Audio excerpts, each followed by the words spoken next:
to live in these very harsh and arid conditions that you're seeing at Etosha now. Etosha being Etosha being a national park in northern Namibia. For those of you just joining the show for the first time, um, sort of in the top quarter of Namibia, in the center of the country, and there's a huge salt pan that's just off to the right hand side, easily visible from space, maybe 100 kilometers or so long, east to west, by about 50 to 80 kilometers wide, north to south, and a very dry and very hard place to live.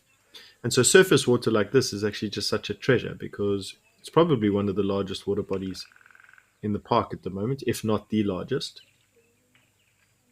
And what we see here is a sort of endless procession of animals throughout the day, not just during the show. And on hot days, we see that activity increase.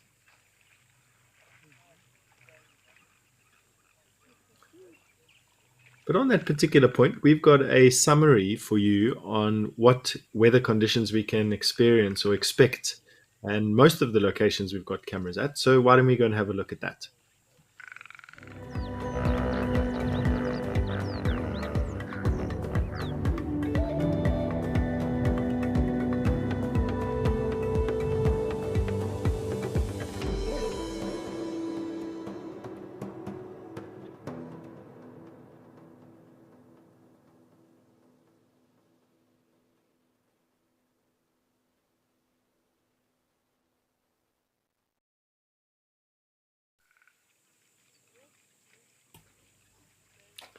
So as you can see from that, we're looking at most of the locations we've got cameras in being in the sort of 90s, so middle to high 30s.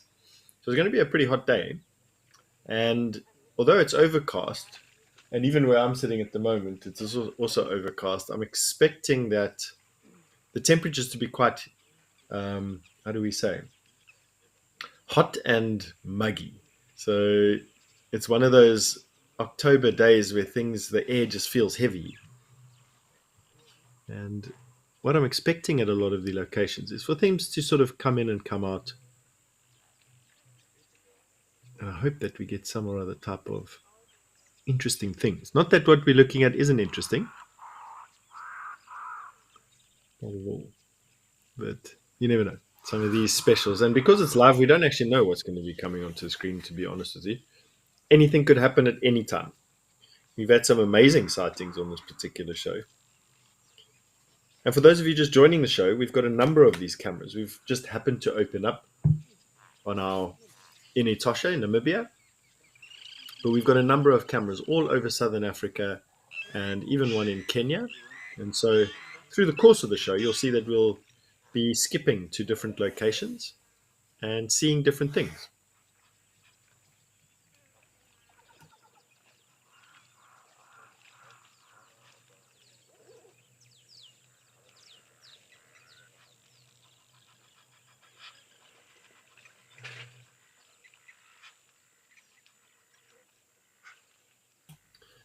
Lenny, good morning. Right back at you. The first one to send in a comment this morning. So good morning. Good morning to you.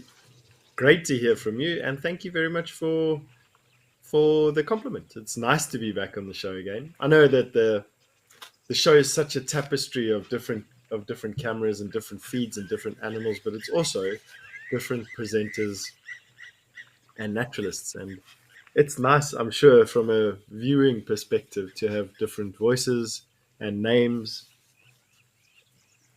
perspectives and thoughts and ideas also flowing through. But it's really good to be back on screen. I'm actually in a different location today than what I usually am. Usually I'm on the borders of the Kruger National Park. Today I am 2 hours drive away from Cape Town in the mountains near a town called McGregor. And so I'm also getting around a little bit. Isn't it just wonderful that I can be sitting where I'm sitting and you can be sitting where you're sitting, and we can be watching animals where they're sitting at the moment, all in different places. I find it actually amazing, this technology, to be honest with you. So those oryx have now left the water. And what we'll see is some springbok probably go into it. They love that beach on the right-hand side. They tend to enter the water from there more often than not. Although we have seen springbok swim clear across this pan. And for no other reason than sheer joy. Coming out of the vastness of this concrete pan in the distance, sort of center screen, you can see a group of 3 animals, looks like some zebra coming down, and another oryx that's coming in on that massive game path, sort of right of center, right of that clump of trees. We often see elephant leaving along that path as well, but we don't see elephant arriving along that path very often. Well, at least I haven't. You may have with other naturalists. Excuse my voice sounding a bit nasally. The customary hay fever attack that I get as soon as the show starts is hitting me full force. Some bizarre act of nature. Here we've got some kudu coming in on the left as well. So lots of action around here this morning. And Etosha staying true to form.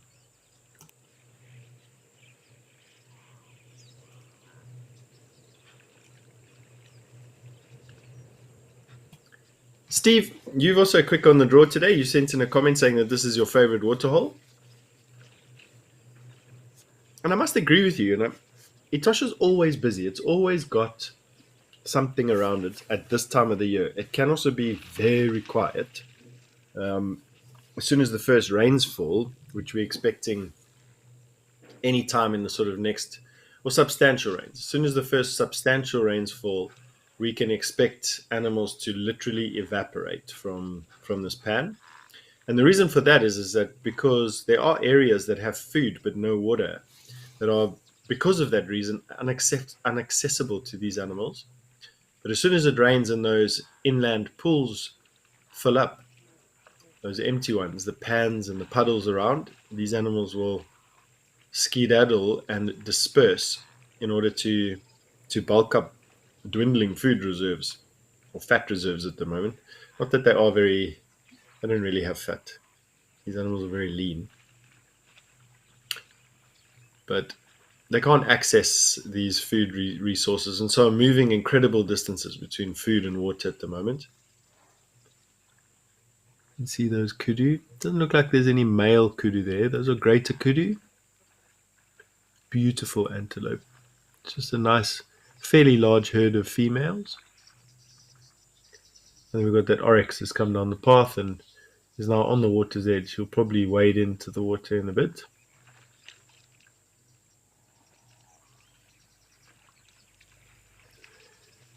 These springbok coat patterns are actually so variable. I was looking at it on my trip down to the Western Cape last week,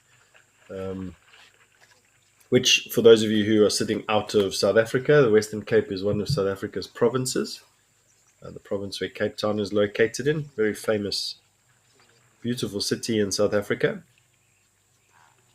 And on the side of the road, you see a lot, as you drive into this area, which is called the Karoo, which is a type of sort of semi-arid desert. You start seeing a lot of springbok. And springbok come in a couple of different colors. They are the normal color, which is what you're seeing on the screen now. They also come in a white, so a leucistic color. Leucism is when you have a distinct lack of pigment. It's not albinism, so it's not a complete removal of pigment. It's just a lack of melanin. And then you get melanistic springbok as well, which are now completely saturated in melanin, so they have black skins. And then you get a golden springbok as well, I think. I didn't see any of those, but you definitely get these different color morphs all around. And I ended up seeing the white ones more commonly than not.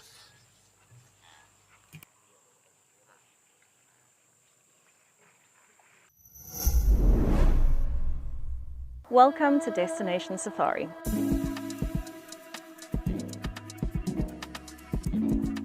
This evening, steeped in history, we are going to be exploring Leonbosch Country House and Shearers Lodge.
No, not a bustard. It looks to be a type of heron, but the resolution on my screen isn't good enough for me to see exactly what it is.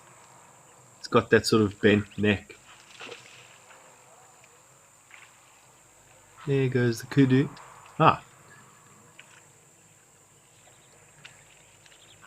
we have seen many different types of bustards around this pan, including a Kori bustard, the world's heaviest flying bird. This one isn't, but great work on the zoomy there. These cameras are notoriously difficult to manage, and that was no exception. So listen, I know that we zoomed in on a rock there, but don't worry about it. Like I said, I found that the skill at which our zoomies manipulate these cameras to be quite extraordinary.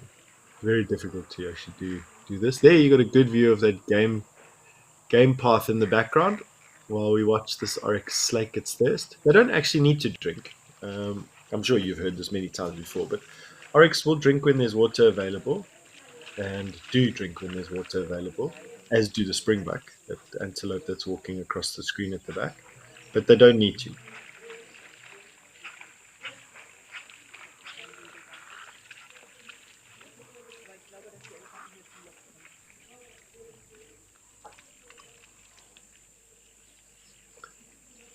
And just like that, the oryx moves on, and another set of springbuck come in. This is a youngster, so difficult again to say whether it's a male or a female without some practice. There you got the kudu in the background. You can see that very distinctive hump just sort of on above their front legs, on the crest of their spine. And their very large parabolic ears are almost a dead giveaway from a silhouette point of view. But as they get closer, you'll notice that they've got a fringe of hair that goes along their spine, along their back, and are sort of this light reddish grey color with a stripe, a very delicate white stripe along their flanks. Here in the background next to the dead tree is a young male, two of them in fact. All right, we've got some action in one of our other cameras, and so we're going to shoot off there quickly.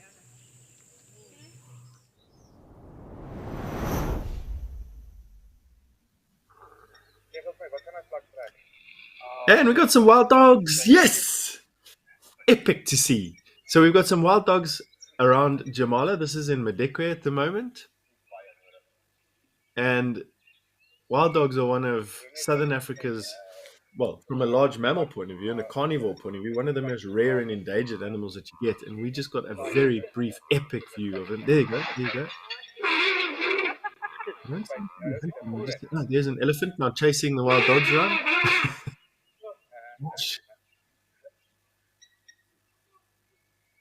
Okay, so for those of you who don't know what's happened, we've now come from Namibia into South Africa. We've crossed from Etosha National Park into Madikwe Game Reserve, and we're at Jamala Waterhole. And what we're seeing is some African wild dog, or painted wolves as they're also known. Very rare carnivore, very special carnivore. And we're seeing a small pack that's running around, causing a lot of consternation around the pan. That elephant was obviously nearby and decided that he wasn't liking the wild dog close to him and chased them around. And now they've run off, which is very common for wild dog. They cover incredible distances. There we go. Okay, so they're coming back. They're just having a game with each other. They're not hunting. They're just enjoying one another. Goodness. They might actually be begging some food. So it could be youngsters begging some food from an older one. They regurgitate food for young pups, and the regurgitation reflex is brought on by licking the face. So it could just be a joyful reunion after a hunt this morning. It's me. What a special sighting. This is the first time I've seen wild dogs around a pan, and they're not very common animals to see. You can go and see them in certain places, but in large wilderness areas, wild dogs are, their numbers are in dramatic decline for any number of reasons. Snaring, what have they killed something there? No, they're just playing with each other.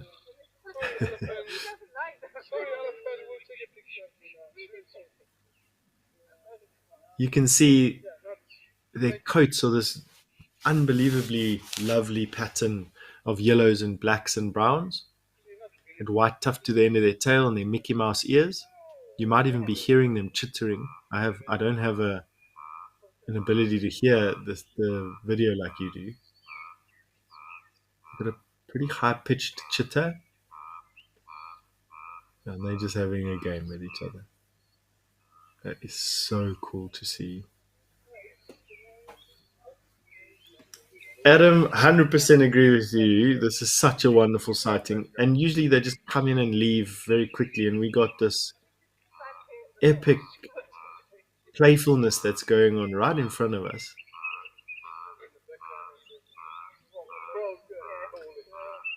Now, these packs would be well documented. You know, wild dog are the focus of much conservation effort. And so these dogs, they'd be known, and this pack would be known, and its composition would be known. I just don't know it. But the local guides here would absolutely know who they are, where they come from, what area they like to hang around in. You may even see that one of them has a collar on. It's usually quite common to see one of the alpha pair with a collar on. And by alpha pair, I mean in wild dog societies, just the alpha male and female are the ones that have babies. The rest are usually just youngsters. Golly, look at this epic sighting. Here you can see where they get their name Painted Wolf from.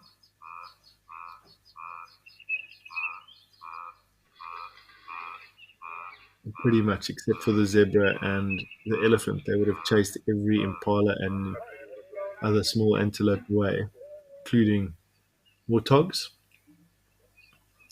These guys really do make a big splash amongst the animals. Very successful hunters. So their success rate is similar to cheetah, above 70% for their hunts end up in a kill, whereas that's not the same for lion and leopard, who only have a 20% success rate or thereabouts.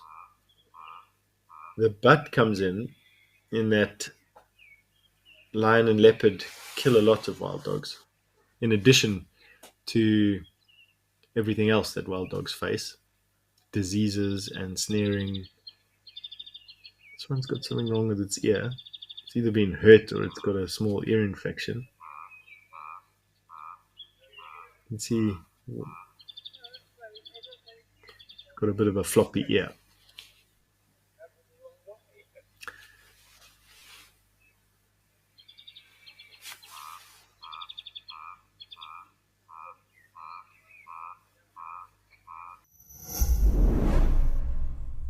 Africam's virtual wildlife photography competition is in full swing. We've already seen some incredible entries, but don't worry, the competition is open until November 30th. And the rewards? They're worth roaring about. From a custom print of your winning shot to a full year's subscription to Africam Premium. Join the wildlife photography adventure today at Africam. Your shot at greatness awaits.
These wild dogs that we got on the screen right now, the numbers are in such decline in wild populations across their range in southern Africa, southern and East Africa, that there's a very real chance that in my lifetime they will go extinct. There's huge conservation efforts on the ground in order to stabilize the population. And Madekwe is one of those places in southern Africa where wild dog populations are healthy and where you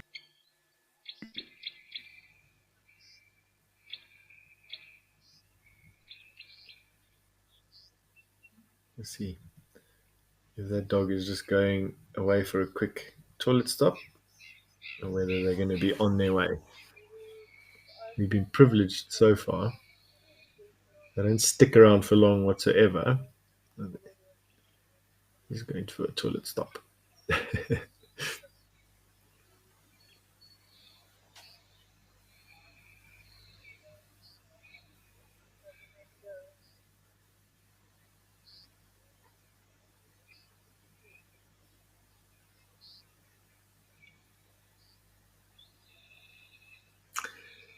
So that wild dog that's walking up to that game path up on the right hand side of your screen is going to go and probably urinate or defecate where the other one just did. And they do that with each other. They do rely a lot on glands, much the same as what dogs do, domestic dogs or wolves do, as scent posts and scent markings to other wild dogs.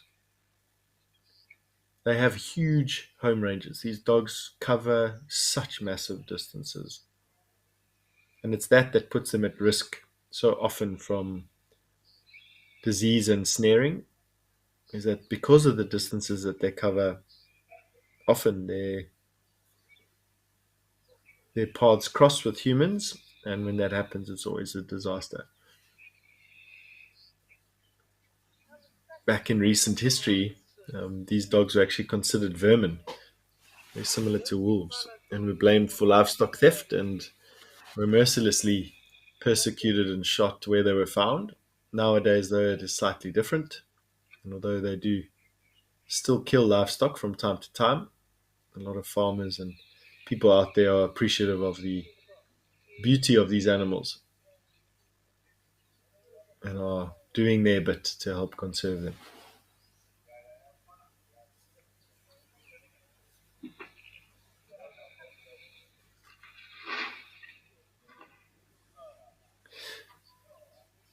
Phil, you calling all the way for you? You just sent in a comment or a question all the way from Brighton, and you've asked, do wild dogs actually bark sometimes or only squeal and chitter?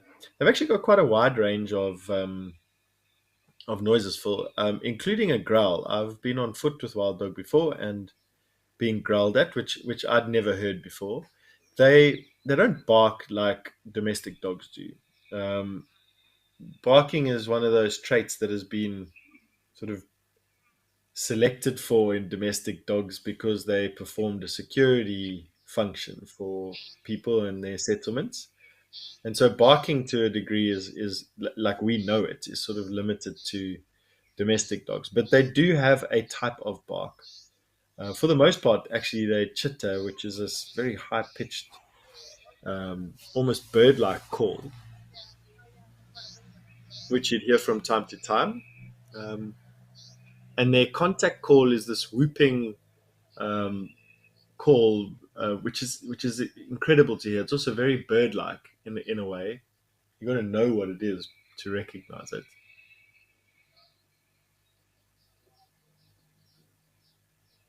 Quite amazing, actually. So healthy. Seeing something in the water, either it's reflection or something else.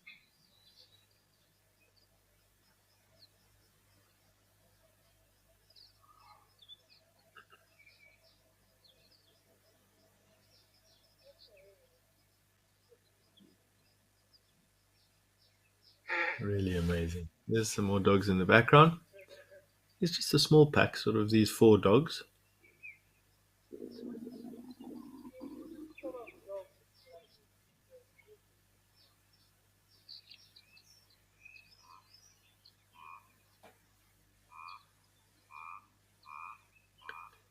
Goodness me, we lucky this morning. Didn't expect to see wild dog when we opened up at Okakoya today. Ella, who's only 12 years old, hello Ella, has just asked, do we ever see wild dogs swimming? Um, you don't see them swimming so much, Ella, is just lying down in puddles. They cool off just the same as what our dogs do when they get really, really hot. They'll go and lie down, sniff at a puddle, and then lie down. Actually, swimming about, no. And wild dogs do get caught by crocodiles. And so it's not uncommon to see wild dogs swimming. So let me rephrase that. They don't swim for pleasure, but they will swim to cool down by plopping down in the water. And then you do get wild dogs that will swim across rivers when they need to. So it's not uncommon to see pictures of wild dogs swimming across rivers, but it's not done for pleasure, Ella. It's done because they have a purpose or a goal in mind.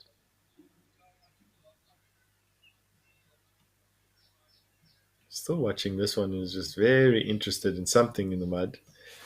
The rest of the kids are still busy playing, as you can see. too much energy today. This is a time of plenty for a lot of these animals, carnivores, I mean, because antelope species are relatively concentrated around these pans and their immediate areas, and so food is easy to get. Once the rains start falling, it's much more difficult for these dogs to catch their dinner because animals are spread out. Also, animals eat, well, their bellies get full really quickly and they have a lot more time to just stand and be vigilant. And so, see dogs coming from a mile away and can get away.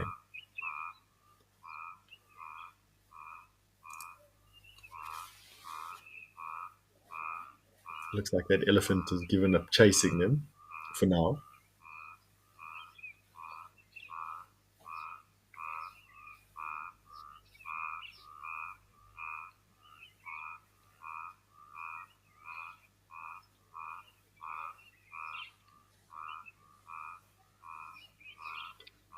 This one now lost interest with what it was looking at in the water. And I see there on the right hand side, games that they've been playing, the other two were playing, has also come to an end. Ah, goodness me, look at this.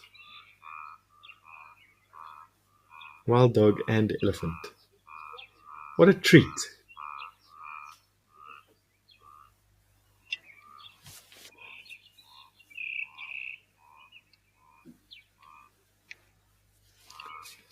These Illy's having a bit of a wrestle over the fresh water that's coming into the pan. Not minding the dogs anymore. The two young bulls.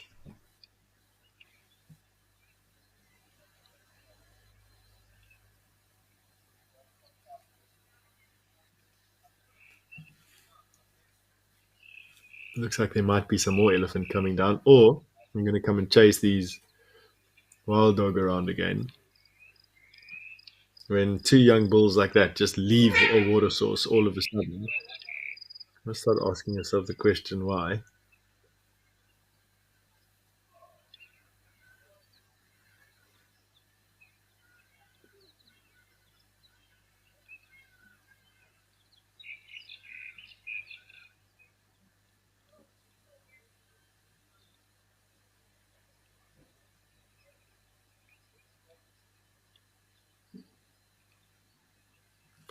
It's amazing is that we haven't seen any vehicles come down. There might be some in the area. It's still game drive time for the most. Oh no, I suppose it's 11 o'clock where we are now. So a lot of the guests that visit Madekwe have gone back to their camps for breakfast. You might actually be hearing some noise in the background, but that's construction noise. Jamala burnt down a couple of months ago and is being furiously rebuilt. We can't for well, I for one can't wait for it to open. To be honest.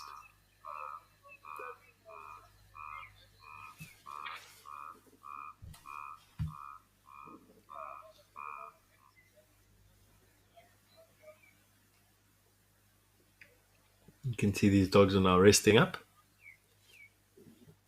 I don't think they'll stick around the water for too long. I mean, what they might be waiting for is the fact that animals need to come and drink, and so they're just setting up shop next to the water, knowing that animals will come down to drink, and then they can catch themselves some lunch.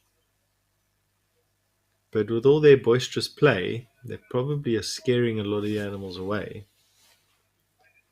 Prey size animals I'm talking about, so things like impala and warthog, steenbuck, and duiker. Animals like zebra and elephant and wildebeest and full-grown kudu are a little bit out of their size range.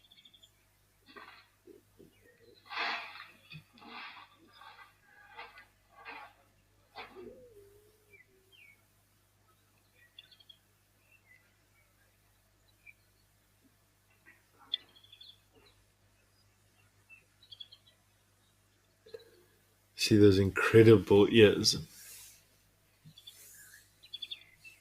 able to concentrate and capture so much sound. What's that dog heard now?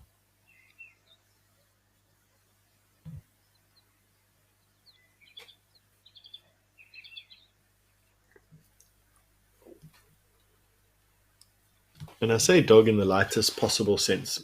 One of the common names is wild dog or painted wolf. I prefer the painted wolf name, to be honest with you. And the reason for that is that while this animal that you're looking at here is about as close to a domestic dog as what a wolf would be from a German Shepherd. And as we all know, there's a big difference between a wolf and a German Shepherd. As is, there is a big difference between one of these animals and a domestic dog. They might look the same, but they definitely are not.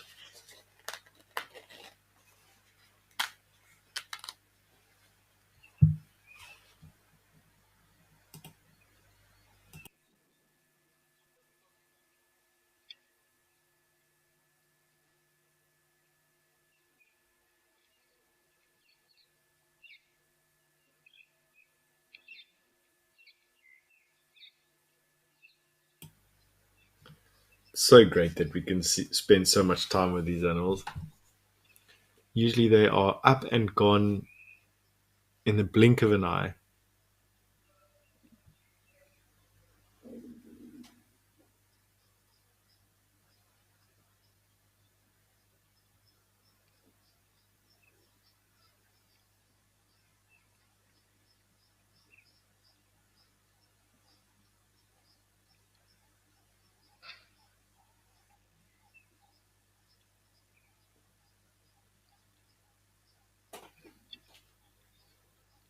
See if that one that's lying down there chases this one, or whether this one walking away from the pen is just going to go and lie there with the other one. See, all four dogs are pretty relaxed now. No.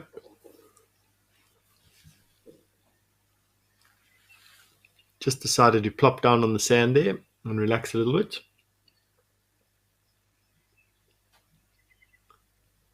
Great strategies just to wait like they are and see what comes to them from a food point of view.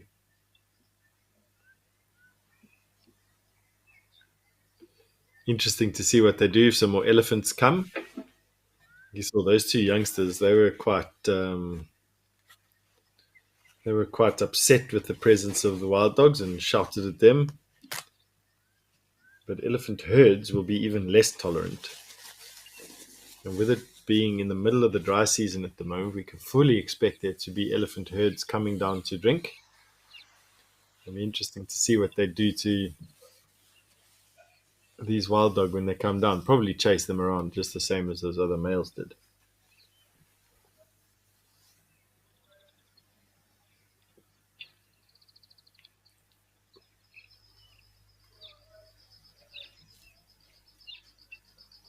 Quite camouflaged, in spite of the fact that wild dog don't really use camouflage and concealment to stalk up to their prey like a leopard would, for instance. But they tend to stalk until they're relatively close, and then they break into a run, and they run their prey down effectively, often changing the lead. And for those of you nature enthusiasts out there, you'll notice that, or you'll know that wolves do the same thing. They course, it's called coursing. They run their prey down, chase their prey down, where the lead dog, the one expending the most amount of energy on the trail, is often replaced by others that are trailing and not using as much energy as quickly. And it's the only way that they can really catch their prey items who have a lot more stamina than they do.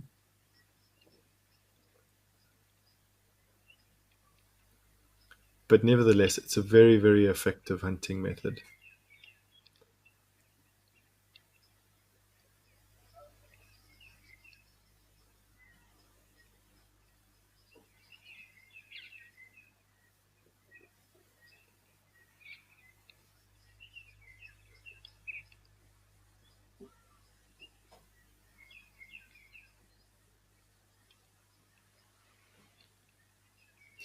Because of the vast amount of energy it requires to course down prey,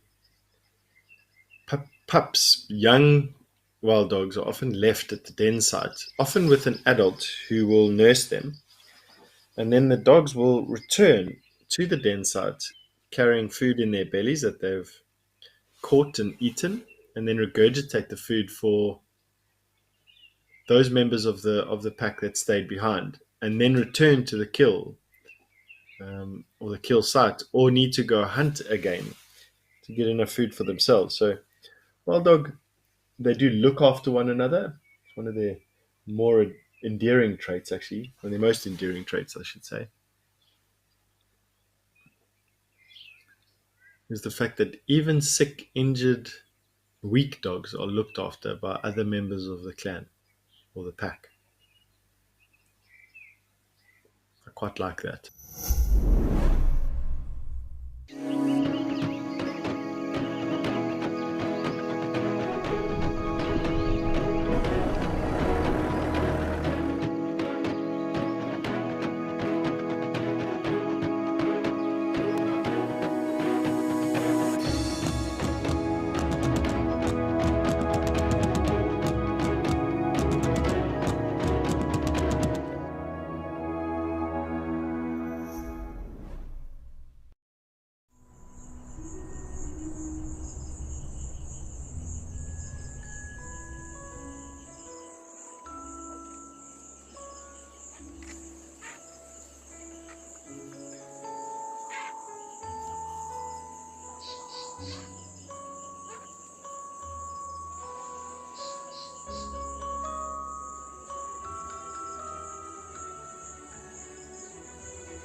Leave or stay.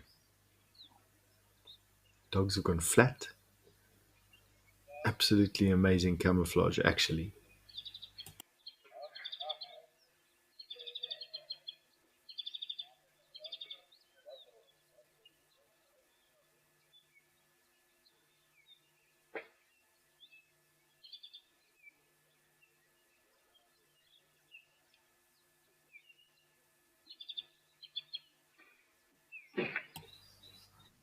FC Steph.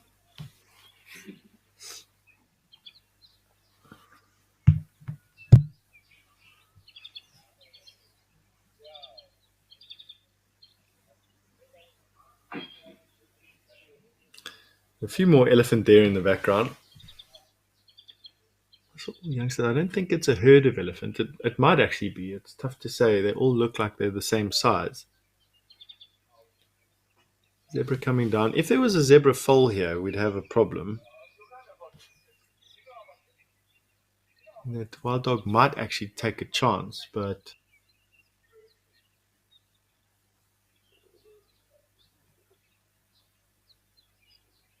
tough to say. Those elephant, they pose no real danger. There's no real danger to them, not the size that they are. And if the dogs just keep low key. I think those elephants will bypass them until perhaps they smell the dogs. And then it's anyone's guess what will happen.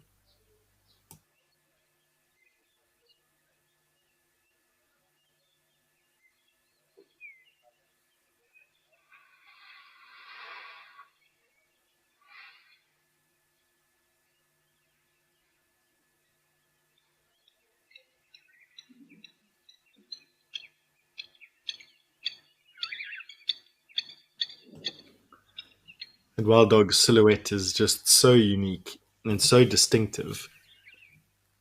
Those big Mickey Mouse ears and that muzzle shape. Here comes a zebra. Let's see what happens here. Zebras are quite intolerant of predators like jackal and wild dog. I think we've got a good chance of seeing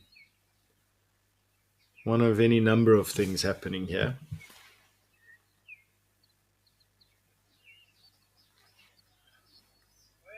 We are chasing the wild dog, or we could see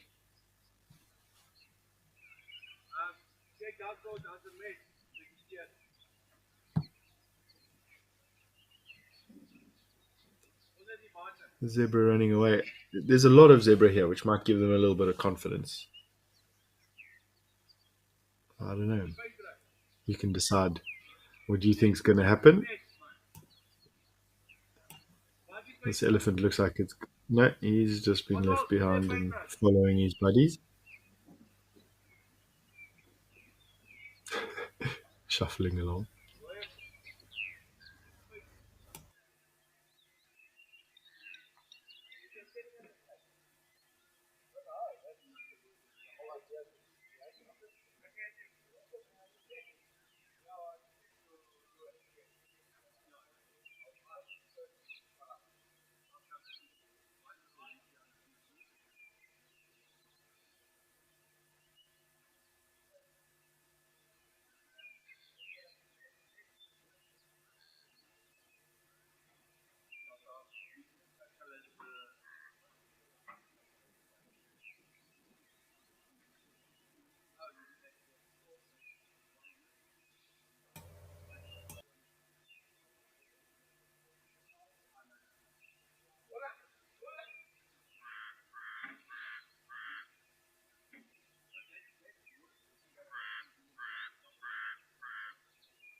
Mary Kate, you've sent in a comment to say that this interaction is making you a little bit nervous. Interesting for you to see why, Mary Kate. I mean, I'm assuming that you're worried about the dogs and that you're worried about whether or not they're going to be safe or not, or you are you worried about the zebra and whether or not there's any risk there.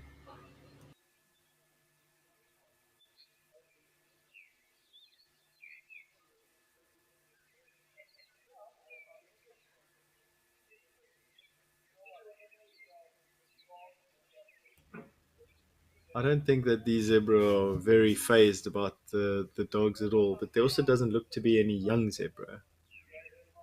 So that's a bonus.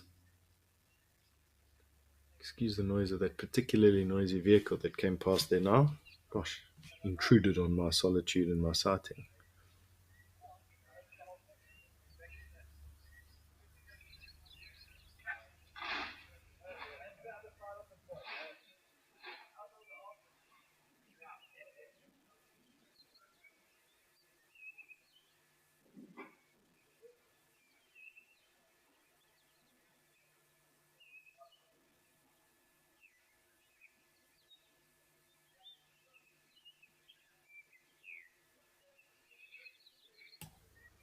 Adam, you want to know whether or not the wild dogs use their white tails as follow me signs.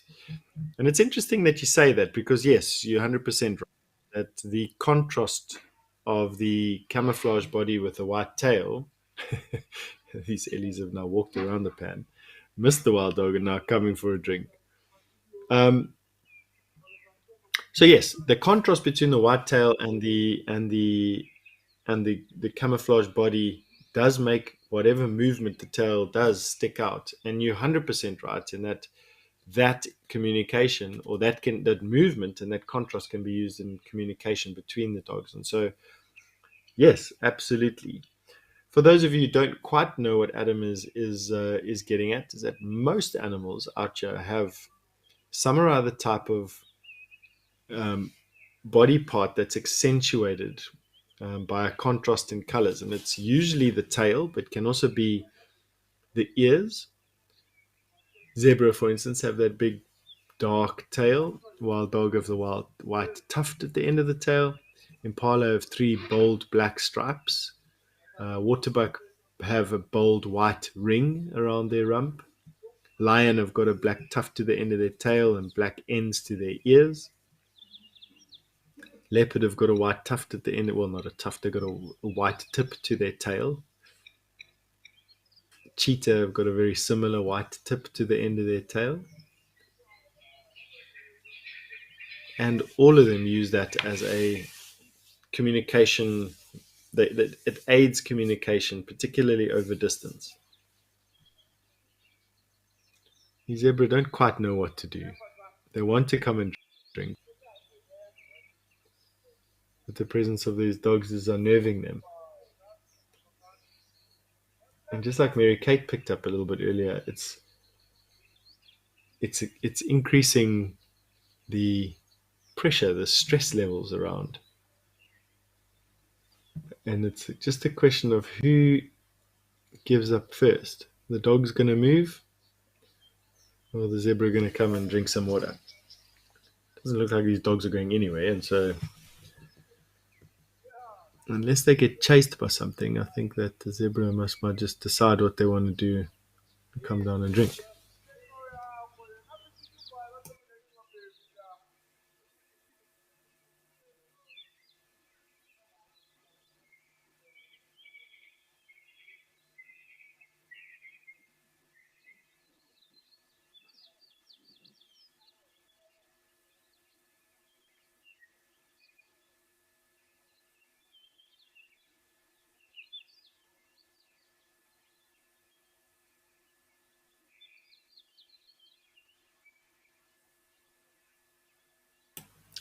For those of you who are just joining the show, firstly, welcome. Secondly, what you're having a look at here is a camera feed, a live camera feed that we've got coming from the Madikwe Game Reserve in South Africa, right on the Botswana border, at a pan close to Jamala camp.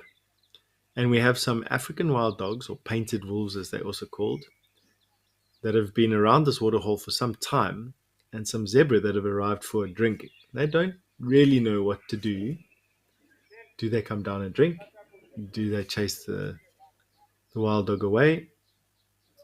Or do they just carry on with their day and leave everyone in some peace?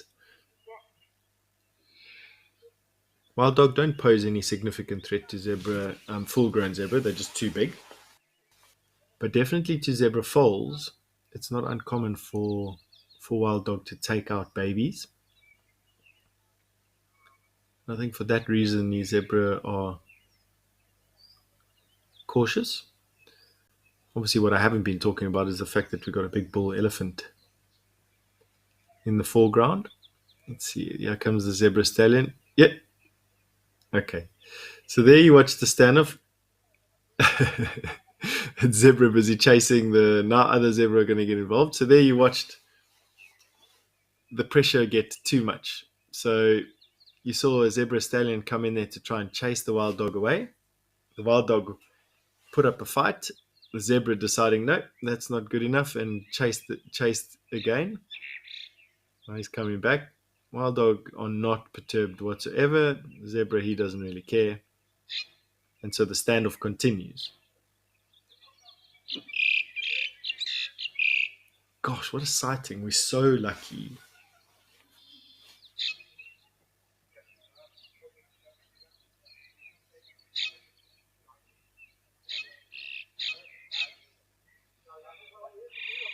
It looks like the stallion is going to try again. Head down, that's a threat display. Ears back. And be careful he doesn't walk too far away from his friends. Wild dog have been known to take out single animals, even as large as a zebra.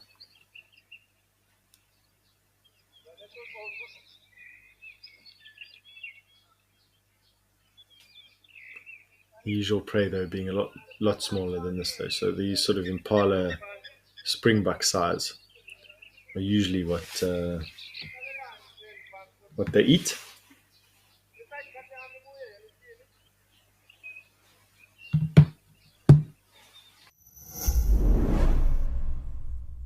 This Spooktober is all about scales. In honor of Reptile Awareness Day, WildEarth is hosting a fireside chat with James Henry and reptile expert Chris Cook. You are at risk of being bitten by. Come along as we talk all things reptiles and learn more about the scaly soldiers of the safari. Don't miss out. Watch it live on your nearest device. WildEarth. It's in your nature.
Such great action this morning here at Jamala. We've actually only been at 2 of the number of cameras that we've got today. We've just been here at Jamala and Madikwe for quite some time, where we've got some wild dog lying up on the other side of this pan, and some elephant and some zebra that were in the area as well.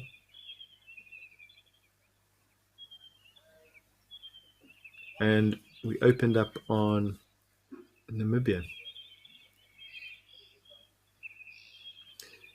Martin, you'd like to know if the presence of the elephants gives the zebra some sort of security. Gosh, that's a good question, Martin.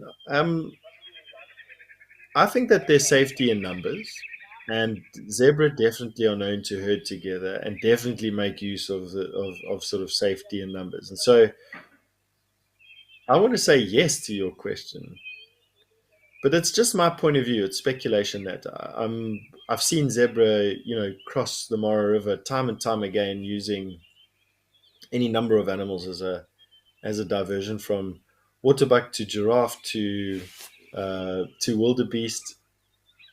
And so zebra definitely like numbers. But you don't see them hanging around particularly with elephant. I mean, around the Waterhole you see it because there's a sharing of a common resource. But it's a good question, Martin. I want to say yes. that because there's so many elephants around, the zebra would have some more confidence, even if a small measure of it. But really, it's anyone's guess.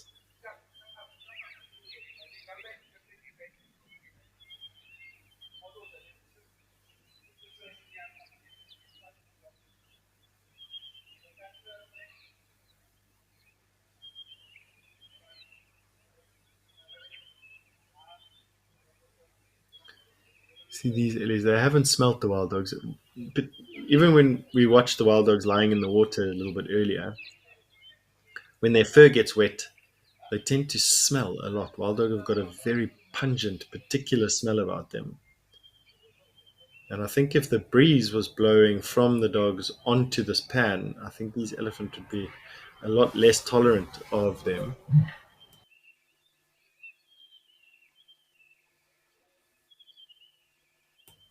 So I think luckily for the dogs, it's the water, the breeze is blowing away.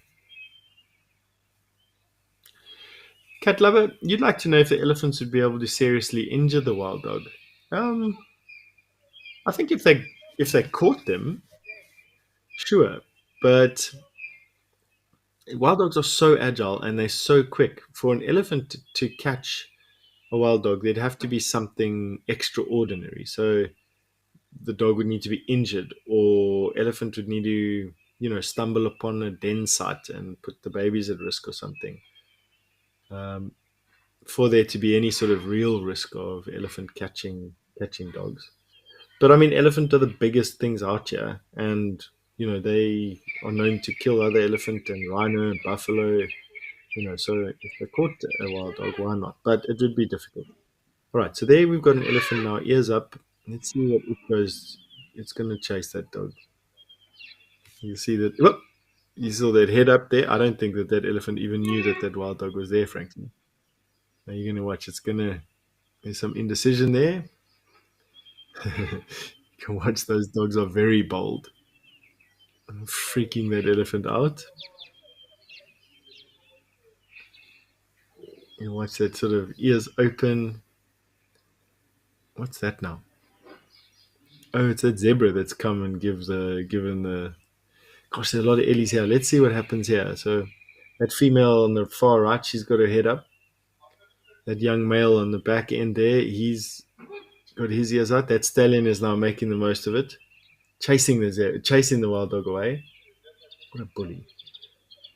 And once they got the wild dog routed, there's no turning back.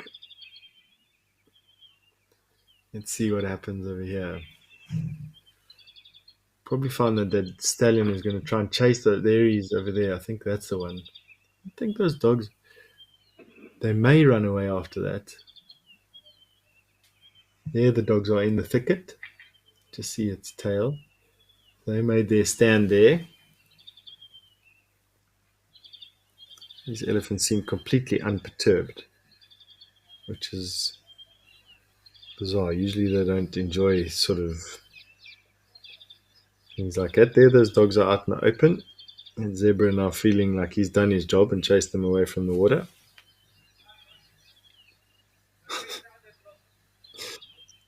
What's going on with that zebra? See if these dogs come back.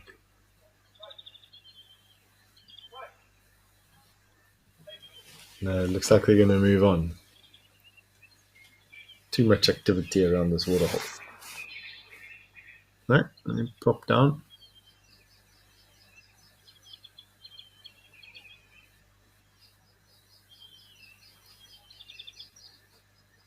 Still playing with each other.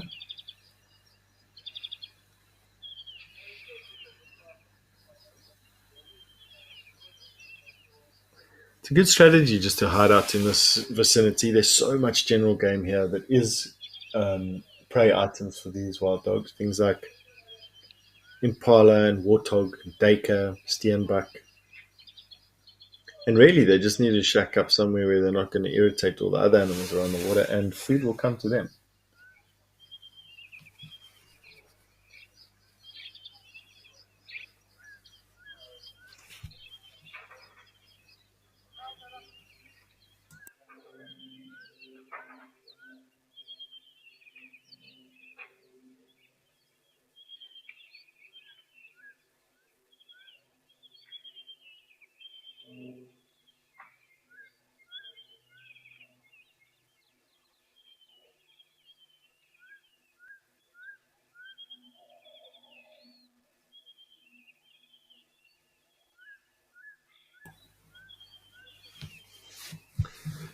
So there they seem to be a safe distance away from the water for the zebra at least, and these ellies don't mind at all. And so, if I were these dogs, I'd shack up there in the shade under the tree for the rest of the day. And then when some impala or warthog come around, chase off after them. That's how they catch their prey. They don't need to be very close. They like to be as close as possible, obviously, but they're definitely not like leopard and lion that like to sneak up or lie in ambush very close to their prey before mounting a charge or an attack. And wild dogs running hundreds of meters chasing down their prey is not an uncommon thing at all.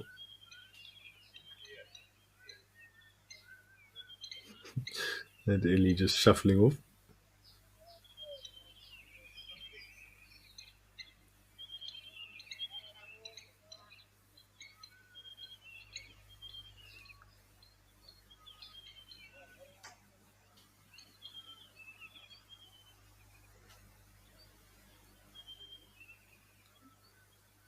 Yeah, those dogs, they're still moving about there. So maybe when the elephant have come and gone and the zebra have drunk and gone, maybe they come back again. Yeah, there they've plopped down there. Yeah, another one went down in the shade there. Makes sense.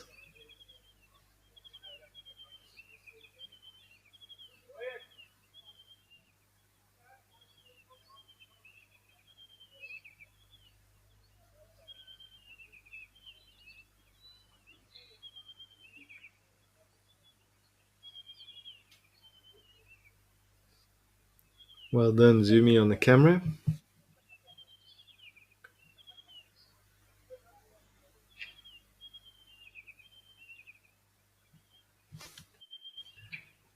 If you're just joining and don't quite know what we're looking at, apart from the elephant that's just come into the shot with her baby, there's some wild dogs just above the elephant's head on the back end of that fallen down tree. Painted wolves or wild dogs being some of the most endangered carnivores on the African continent. Only falling behind the simian wolf in terms of rarity. And their numbers are fast on the decline, in spite of the fact that they're such wonderful predators. Their very, very large home ranges mean that they often come into contact with people, and it is the dogs that come off second best more times than not.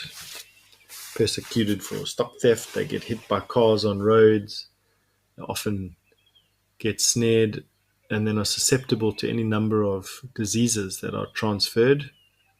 Canine distemper and rabies, some of the diseases that do absolute catastrophic damage to wild dog populations.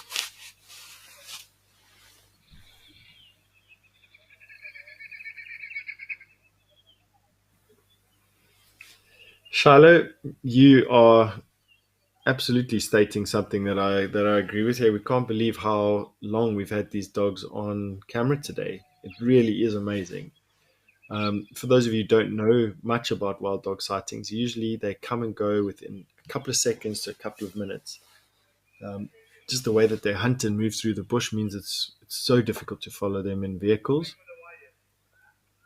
And at pans and pools like this, like we've got these cameras, they're just infrequent visitors. And if they come in, they don't stay for very long before moving off. But today, we've probably been with them for an hour or maybe even more, and have had such a great sighting. They were firstly playing with one another, chasing each other around and wrestling with each other, and then got chased around by some elephant. And then there was a bit of a standoff with a herd of zebra before the zebra manned up and chased the wild dog to where they are now, along with a herd of elephant that came down to Jamala Pan to come and drink.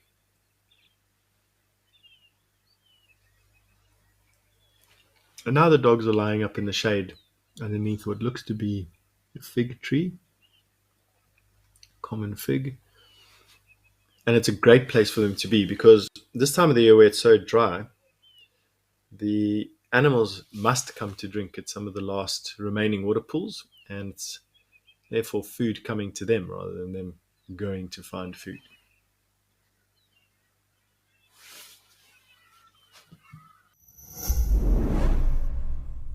Have you ever wondered what it's like to be the man behind the lens? Come along and join our expert naturalist, James Hendry, for a photography hangout. Be entertained with safari stories and enjoy a live color grading class. Share in the moments captured and the memories created by his wildlife photography. From the sublime to the ridiculous, everybody. Be a part of the fun. WildEarth. It's in your nature.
So wild dogs are a contact species, and that means that they hang around in these very organized, structured packs with one another. There's an elephant coming out into the view.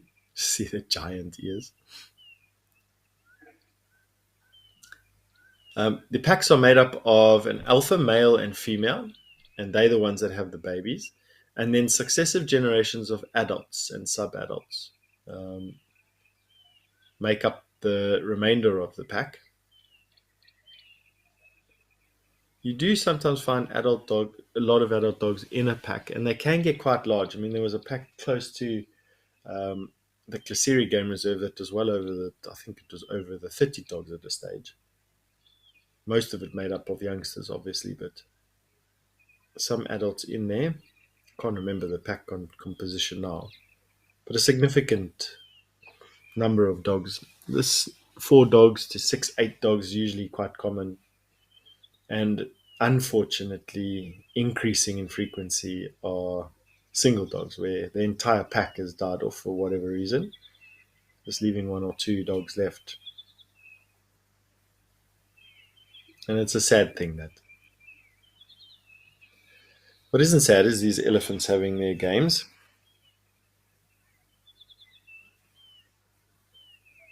Pretty cool watching them drink. There's a tiny baby there. That baby doesn't stand any danger from the wild dog whatsoever. Elephant being another very tight-knit family group, or living in very tight-knit family groups. No chance of a wild dog catching one of them unawares.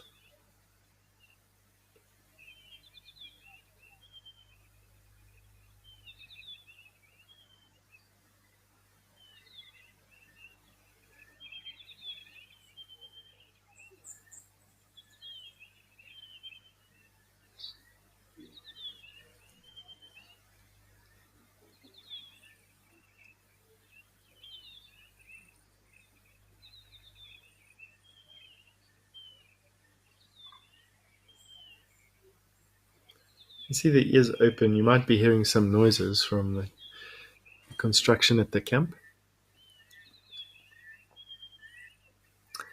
Safari fanatic, you'd like to know if the wild dog was stalking, how would they be positioned?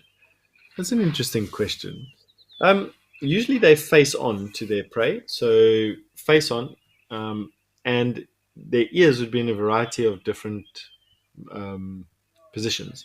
When they get very close, they sort of bring their ears up and then they start running after their prey. So just before they pounce or run at their prey, their ears come forward, but often they sort of put their ears back and try and break the silhouette of their heads as much as possible. But yes, forward or face on, stalking up to their prey, sometimes in the open. Look at this elephant with its tail cocked there. So something's bothering these ellies. Might be the wild dogs. They smell. You see how she's holding her tail out to the side? It's called a cocked tail. And that is a very clear indication that there's something bothering that elephant, even at a subconscious level. I think you probably find that it's just the proximity of so many elephant together. See how she's holding her tail out? That is a female elephant you need to watch out for.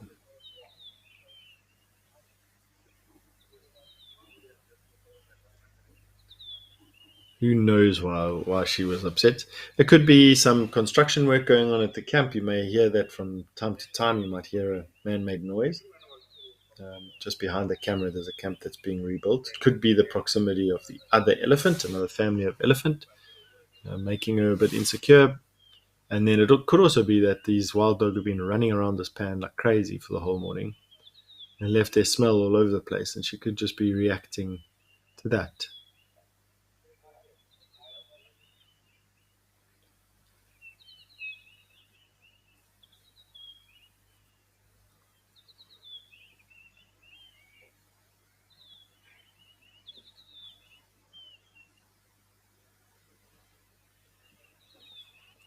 Lishi's got a tail to cock. You can see this little elephant on the left-hand side. So you got dead center of the screen, you got the three ellies, and then the small one that's just shaking his head there. He's facing away from us, sort of in the foreground behind that big cow.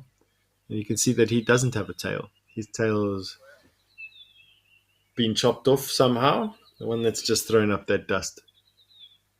And that could be for any number of reasons. Usually it's because one elephant bites it off when they're wrestling with each other. But it could also be that it was caught. Could have been injured somehow, just randomly. Anyway, it won't do any harm. Elephants don't need their tails. They need their feet. They need their trunks. And they need their ears.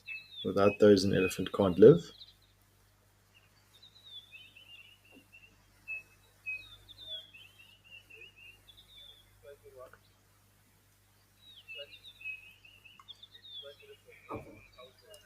A youngster just busy nursing. You can see how it folded its trunk above its head to try and reach the mammary glands between mom's front feet.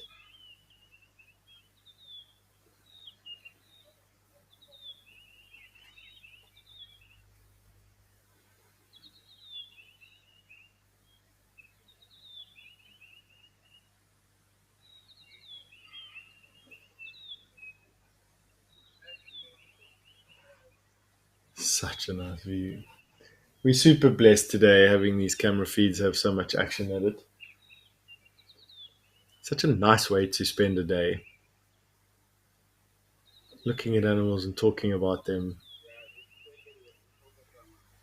from the comfort of, relative comfort of wherever you are. If you're at work, and have this on in the background. Epic. If you're at home, relaxing either before work or after work, well done.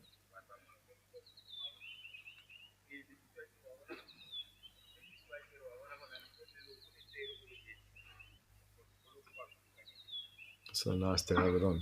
Sets the tone for the day, a sighting like this, and then at the end of the day, sort of gives you sort of sense of achievement when you've had a cool sighting like this. So many elephant around.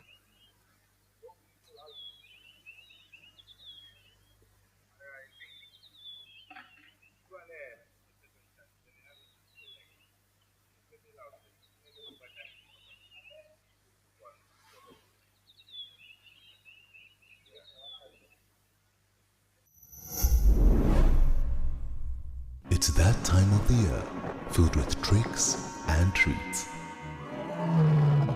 From the creepers to the crawlies, we're scouting the creatures that keep you up at night. Hang on to your seats as we debunk the myths behind the safari's scariest. Turn out the light and lock your door. There's a spooky safari coming to your home. Come along for some hair-raising fun this Halloween with WildEarth.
There you can see these elephant now clumping up together.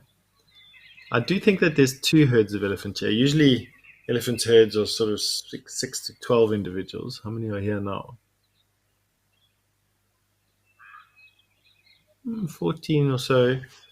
Could be a single herd of elephants, actually, just a very healthy herd. You can see those youngsters playing, they're climbing on one another. He had a small snooze, a couple of minutes, maybe a minute or two at most before either being woken up or standing up. Sort of approaching midday. It's not uncommon for elephant to have a snooze. Usually they do it in the shade though.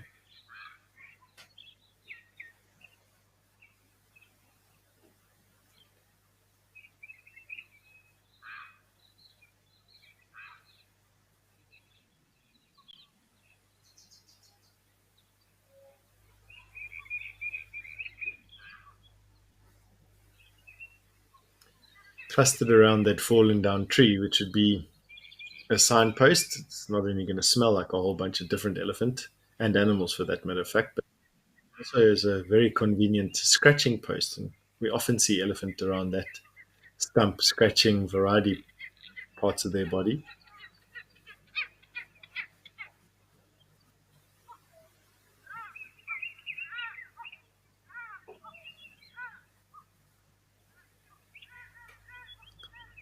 think these elephants have clustered together, and I think they're just going to get moving now as soon as they've all clustered together and had a bit of a sniff and a scratch. Look at that one there scratching his belly. You got to love that.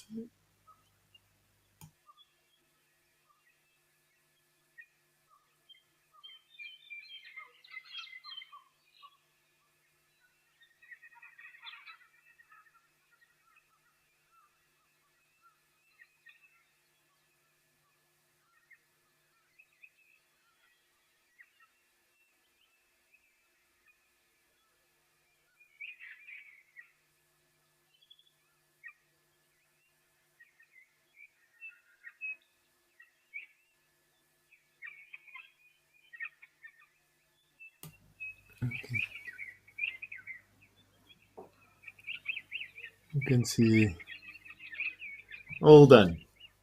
I think it is one family. That's a very large herd of elephants, a very healthy herd of elephant. Congratulations to that herd.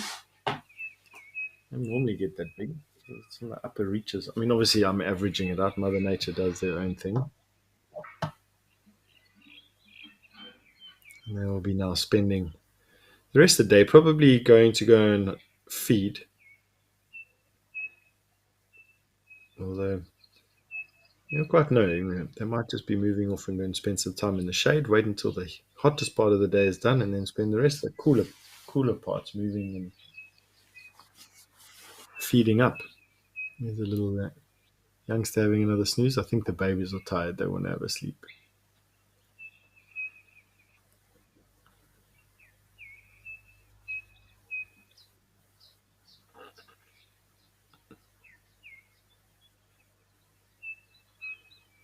All right, so it has become that time of the day where we're joined by a few of our other camera feeds. So Africam have got a number of cameras also located all over the place, Southern Africa and one up in Kenya. And 12 o'clock my time, those feeds become available to us. And so they're going to be joining the show for the rest of the show, which will stretch all the way to 3 o'clock Central Africa time today. So from now until then, we have a number of different cameras joining us. And I know that we've had a lot of luck around this Jamala camera, with some wild dogs still in the picture and elephants still in the picture. I, for one, am quite excited to see what's happening at the other cameras that we have available. It's just the magic of this particular show, live at the Waterhole, is just made that much more by having many different cameras that we can go to and see what's happening. For those of you just joining the show, welcome. My name is Stefan Winterboer. I am a naturalist and will be on the show for the next 45 minutes or so before I hand over to one of my colleagues to run through to the end of the show with you.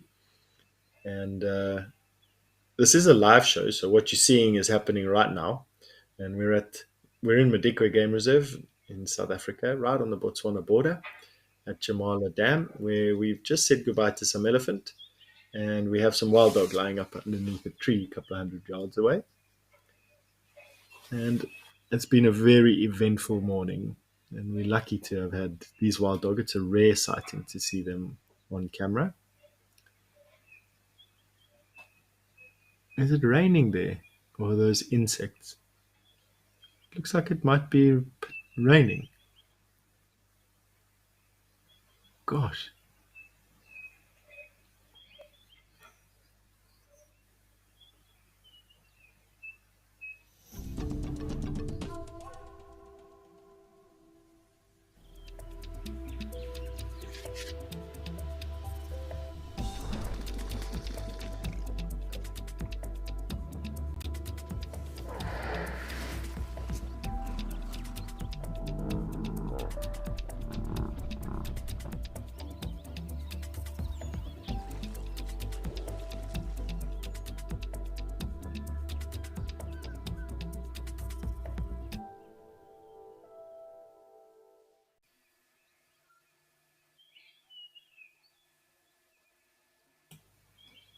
And with that, it marks the fact that the Africam cameras are now available to us at the Live at the Waterhole show.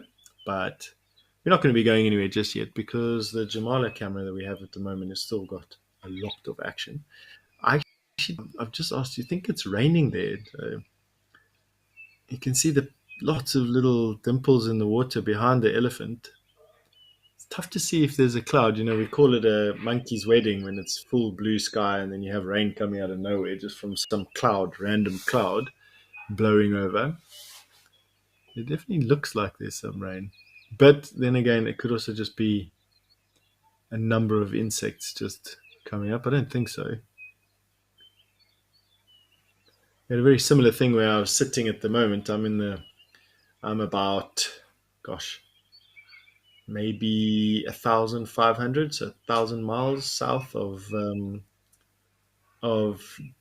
this camera at the moment. I'm closer to Cape Town than anywhere else in the mountains. And this morning it was also blue sky 1 second, pouring rain the next.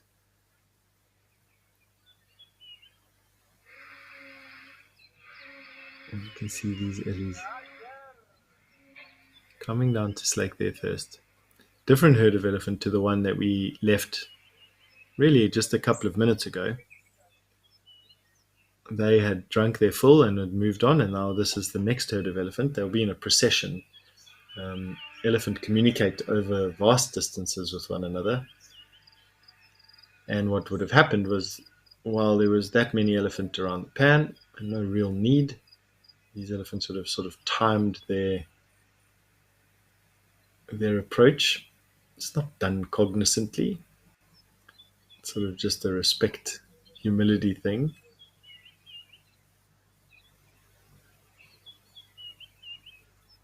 See, the youngsters are very thirsty. They just drink once a day, and particularly this time of year where they're having to move vast distances to get enough food to eat. They won't be coming into touch with much surface water, and so that's why these babies are so thirsty. They come straight up to the water and then they're just drinking. Shame.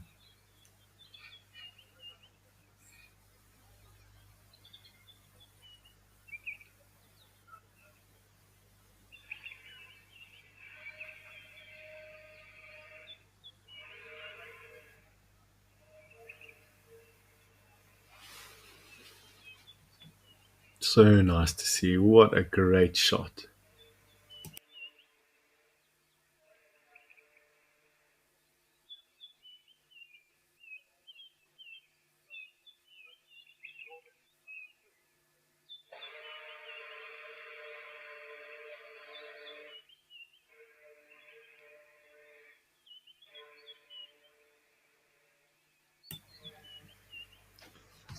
Usual jostling around on the edges of these pans. That's usually the mud wallow. But today has been where these ellies are drinking. You can see how very carefully they just drink at the surface, and that's because the least amount of sediment is at the surface. Elephants love drinking clean water. You'll notice that every now and again they'll slosh their trunk just before they suck up a mouthful of water or a trunk full of water to spray into their mouths, and that's just to get rid of any stuff floating on the surface. Careful not to disturb the lower layers.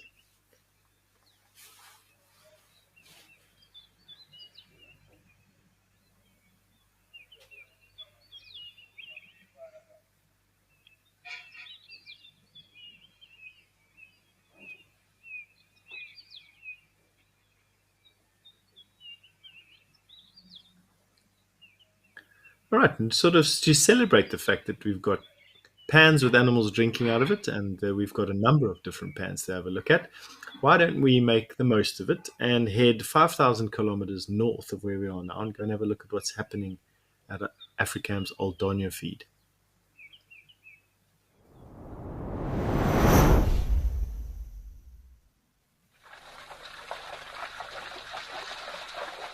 Just like that, we've got a different country. We're now in Kenya. We're at the Africam Old Donyo camera feed, which is in the Old Donyo Conservancy in southern Kenya, pretty close to the Amboseli National Park.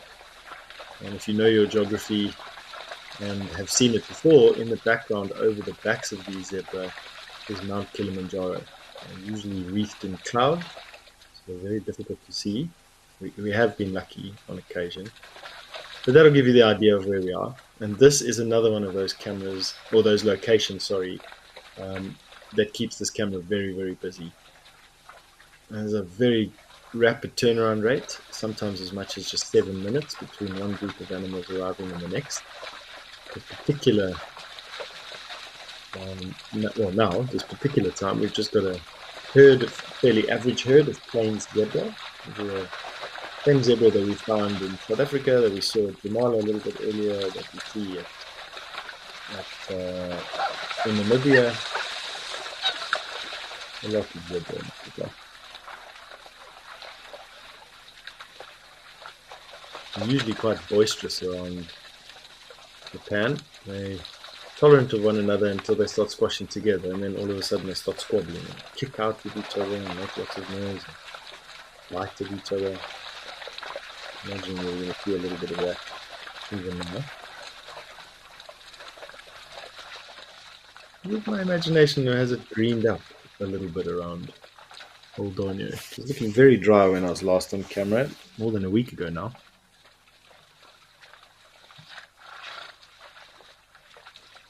Looks like we've had some rain. It's Kenya's dry season as well.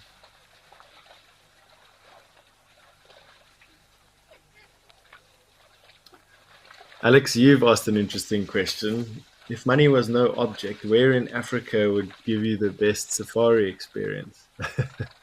Gosh, Alex, this is a topic I could speak on for days. But to be honest with you, it all comes down to what you want to see, Alex. So if you want to see intimate, close sightings of Africa's Big Five and have a trip to Cape Town thrown into it, then obviously sticking to the Kruger National Park in South Africa, Cape Town will give you that. But if you want to see the migration, you're not going to be able to see the Great Migration anywhere else except for Tanzania and Kenya. So, to see that, you need to come up there.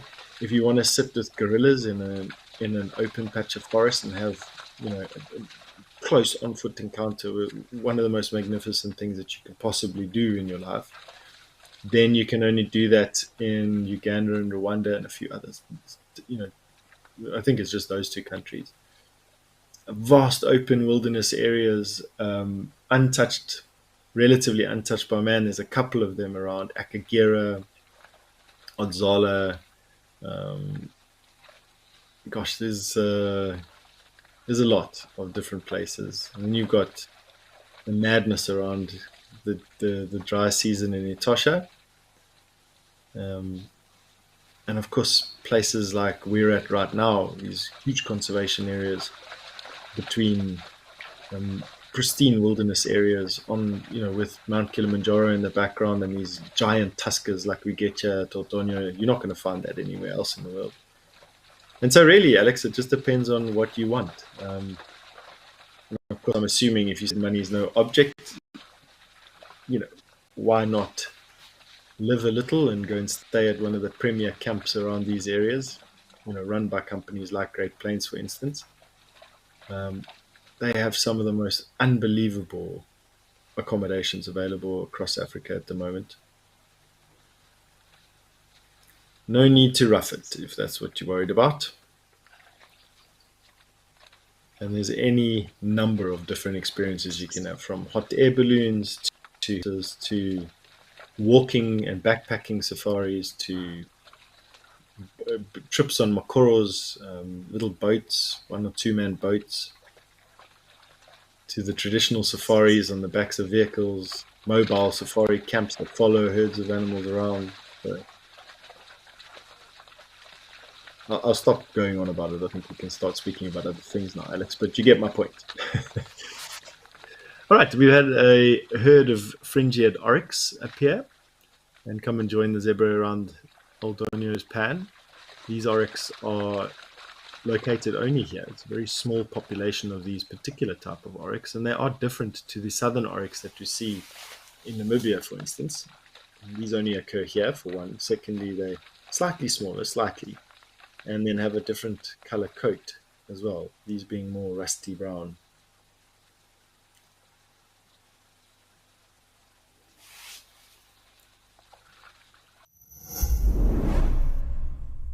Welcome to Destination Safari.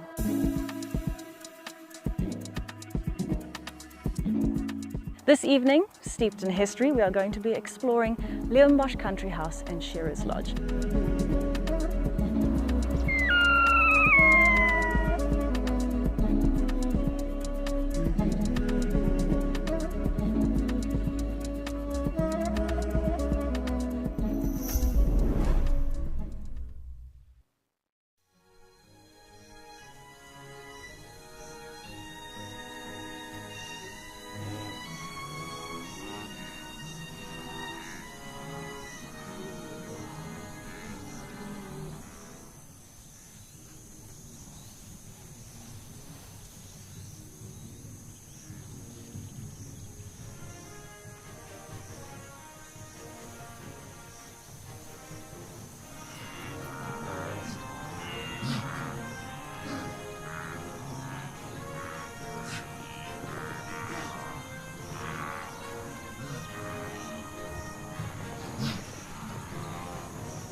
Not only do we have two Maasai giraffe that have come out of the bush, we've also got a very pregnant zebra mare.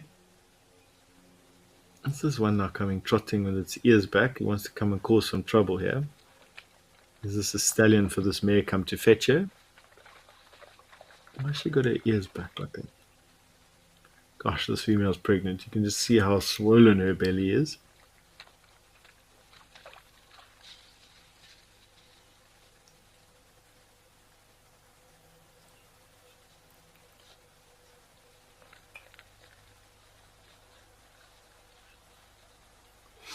Nina, you want to know if the different shapes or shades of the antelopes affect if they're preyed on? Gosh, Nina, that's an interesting question. So if we're talking about lion and leopard and wild dog and hyena, the answer is no, in my opinion. But if you're talking about biting flies, the answer is yes. So zebra in particular, with their contrasting black and white shaded coats, are less prone to be bitten by biting flies. You can see around this camera feed, we can see a bunch of flying insects that look like flies. And in this area, we have a terrible fly called a tsetse fly, which bites like crazy and carries a disease called sleeping sickness. And biting flies are definitely known to bite zebra less because of their skin patterns than, say, a buffalo or a warthog or another antelope. And so I hope that answers your question. It's not a simple question to answer, but colors and shades don't really matter to predators like lion and hyena and zebra. It will help to hide animals for sure, so to camouflage them. But once they're seen, it doesn't matter what color they are. But definitely having contrasting stripes on your body reduces the biting flies substantially. So a bit of a confusing answer there, but an answer nonetheless.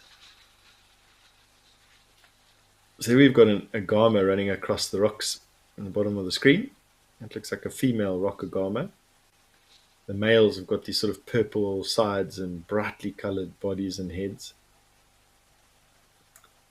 True to form, Aldonio is having a reset of animals. The zebra have now trotted off, leaving the two giraffe. Gosh, there are a lot of flies around this particular camera now. There may be bees, actually. It's tough to say. They got the shape of flies, but there's just so many of them. You might find that there's a beehive close by that moved in over the last couple of days.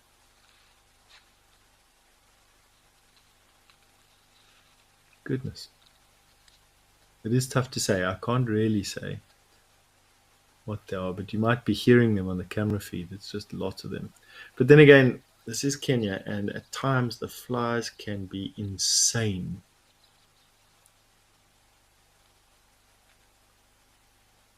I don't know what they are. Could be bees, could be flies. I've never seen that many around this camera feed yet. So that's unusual at the moment.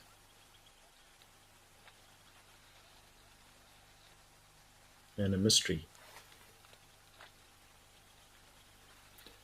Bees, of course, will, at the beginning of the season, they do move hives,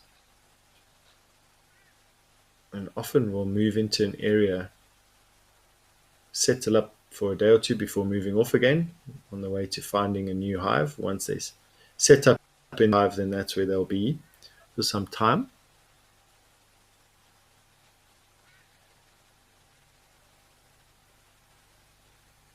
Definitely in volume, they look like we've got a bee swarm around this particular camera. Dangerous if you were a human anywhere close there.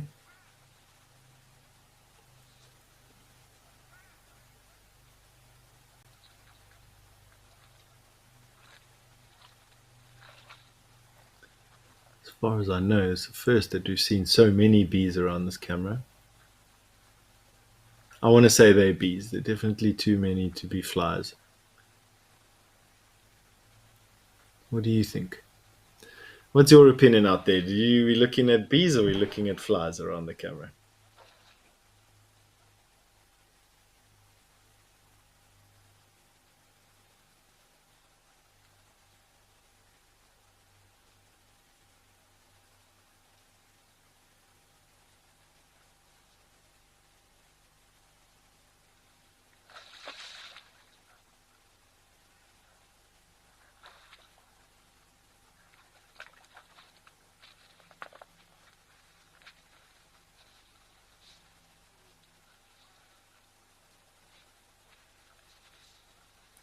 Ben Tucker, you say you try to pause the video to see if you could freeze frame one of the insects, and you're also battling to see if it's a big fly or a bee. I'm wanting to say just because of the activity, the way they're flying, and their size, and like every now and again I get the picture of one that it's bees. It just reminds me of a bee swarm. But there's also a lot of flies that hang around in Kenya from time to time. And often when you get herds, particularly if there's some wildebeest in the area or buffalo, you get a lot of flies increasing in number around any particular place. But not like this. This to me looks like bees have moved in. Either we've got a beehive that's moved into one of the stumps around the camera. We can see when we pan left and right that there are stumps that would provide for any number of nesting sites. But it could also just be a bee swarm that's moving through the area, in which case it will move off relatively quickly. But goodness, there's a lot of activity around. Yeah, I mean, if it was an exam question, I'd put my money on bees. They're just behaving like bees, or about the size of bees. Definitely being given a treat here, that's for sure. A mystery. A person like me being anywhere around this particular feed at the moment, the recipe for a disaster. I'm quite allergic to bee stings. And bees, when they sting you, they give off a pheromone, and other bees will come in and attack. And the more pheromone that gets released in their panic and anxiety, the more bees come and attack that whatever is there. And I don't know if you know or not, but the end of a bee sting has a barb on it. And what happens is, as the bee stings you with its sting, the barb goes through your skin and then gets stuck, and then the bee basically eviscerates itself. So the sting and the poison sac get pulled out of the bee's body, and the bee then falls down and will die from it. So bees protect their hive with their stings as kamikaze pilots. They will die in the process. The poison sac, of course, having a little muscle attached to it as well, will carry on pumping venom into the victim quite some time after the bee has fallen off.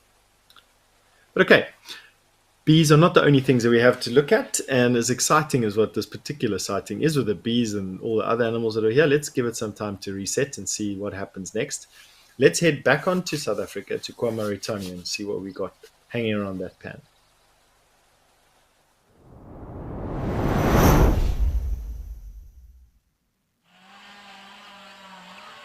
Here we're in the Pilanesberg National Park, which is an extinct volcano at Africam's KwaMaritani feed.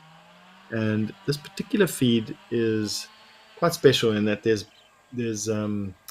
lots of bushes that grow very close to the water's edge, which provide sanctuary and safe access to the water for any number of birds. And we've seen some quite special birds around the water. I don't see much in this particular picture, but let's go out a bit. There we go. We've got a hardy-dar ibis.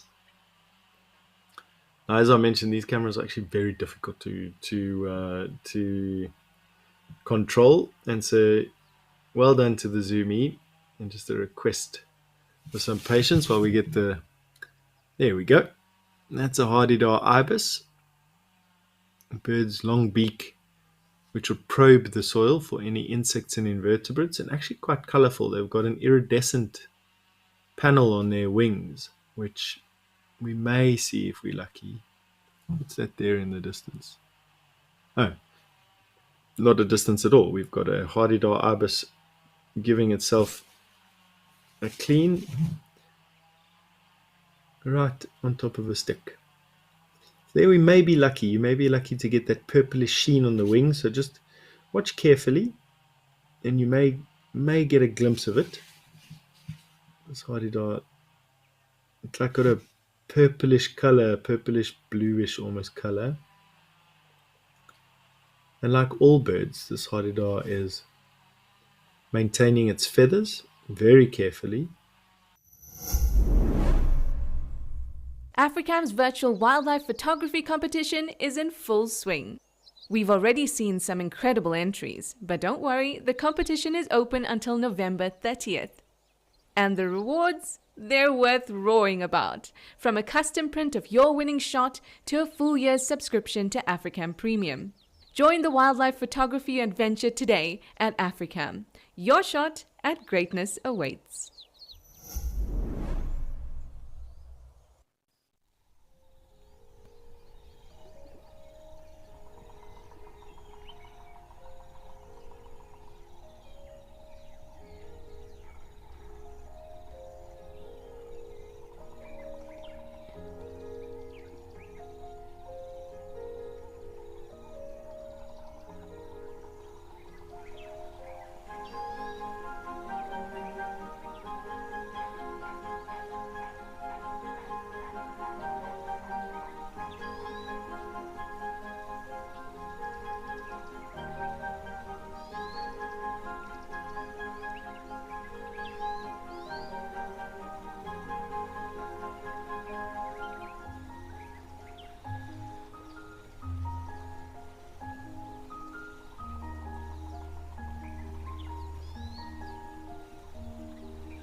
you can see what I mean about how the bush grows really close up to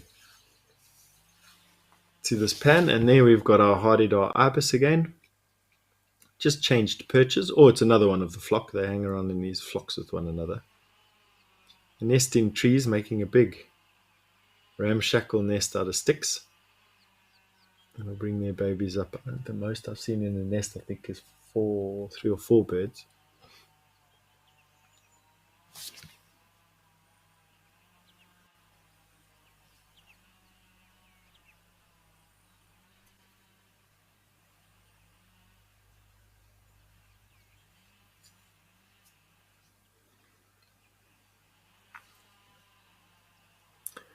Jojo, you'd like to know if vegetation influences the types of birds that come around? Most definitely. So when it's open and there's not much cover and concealment to the water, then you tend to just get your bolder birds coming down. But definitely, like what we see here at Komaritan, where we've got trees that even grow into the water, your shyer birds will use the cover and concealment to come down to the water to drink. And so birds like robins, for instance, which you don't find coming into the open very often whatsoever, will come out and you can see them then where you've got a pan with some cover. And so, for instance, if you've got a bird bath in your yard and you're trying to attract birds around your bird bath and you're wanting to see the smaller and often more colorful birds, the less common ones, the trick is to try and get your bird bath under some cover and where birds have a safe approach. So it doesn't just help putting your bird bath in the middle of your lawn. You're not going to get birds coming across the open patch from the thickets to your bird bath. So you want to try and give them a corridor, a safe approach where they can flit through the thicker bush, not fall victim to birds of prey, and then with lots of cover down right to the water's edge where they'll come and often will either perch and drink from the water or venture out a short while onto a beach and then come and drink where you can see them. So definitely the trick to getting your shyer birds out of the thickets and the forest edges is to try and put your bird bath in a place where they can access the water but from cover and where they have a safe approach to the water. That's the trick with the bird bath.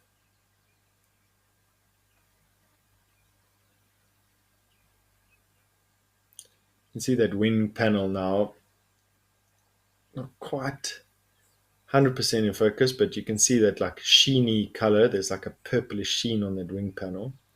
And as the bird is moving in the sunlight, you've got a good resolution screen. You'll be able to see it sort of catch the sun.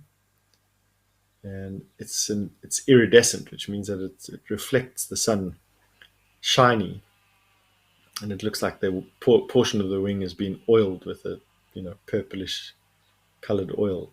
Lots of birds have these rather uniformly colored bodies with these iridescent patches on them. Not all of them, like starlings, for instance, have their whole bodies shiny. And the Hardidar is just one of those birds that have quite a beautiful patch, the Hardidar ibis. Other members of the ibis family range from white birds with black heads, which we've seen around this pan as well, the sacred ibis, to the bald ibis, which is a dark colored bird with a bright red knobbed head. Glossy ibis, which now have obviously much more iridescence.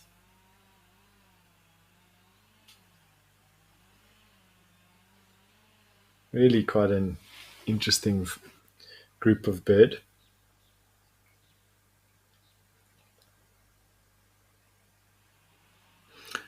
All right, now we've given Aldonio time to reset and come down to have a look at this really great Hardidar ibis, but why don't we go and see what's come down to the pans up in Kenya?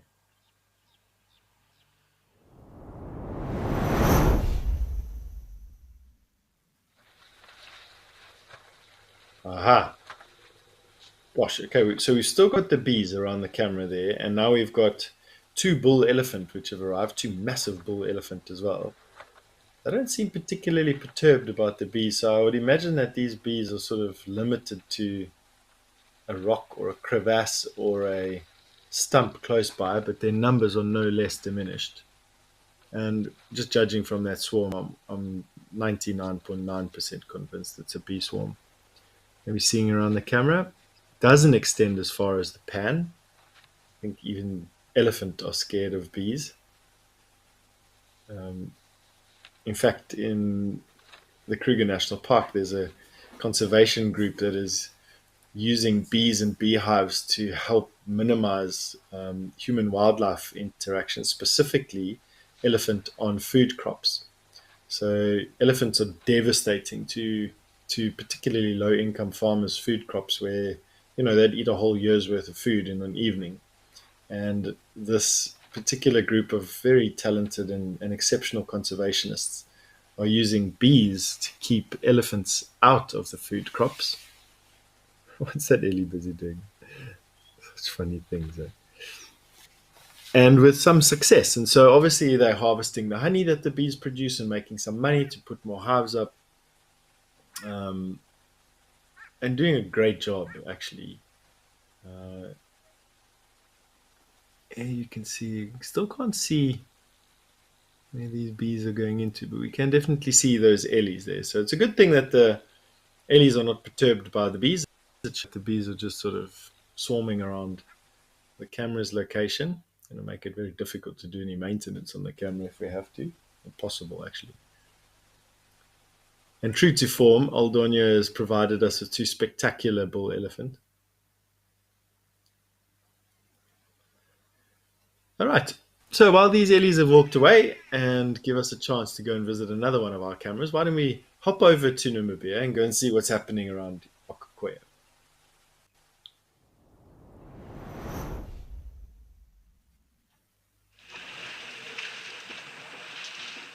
Oh my goodness, look at how many elephants are here.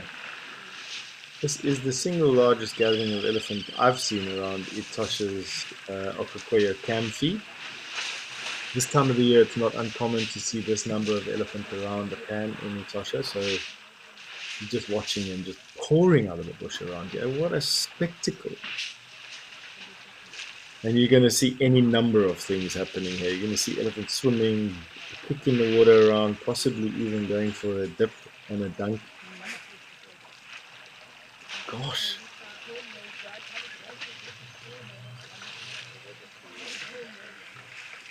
Amazing.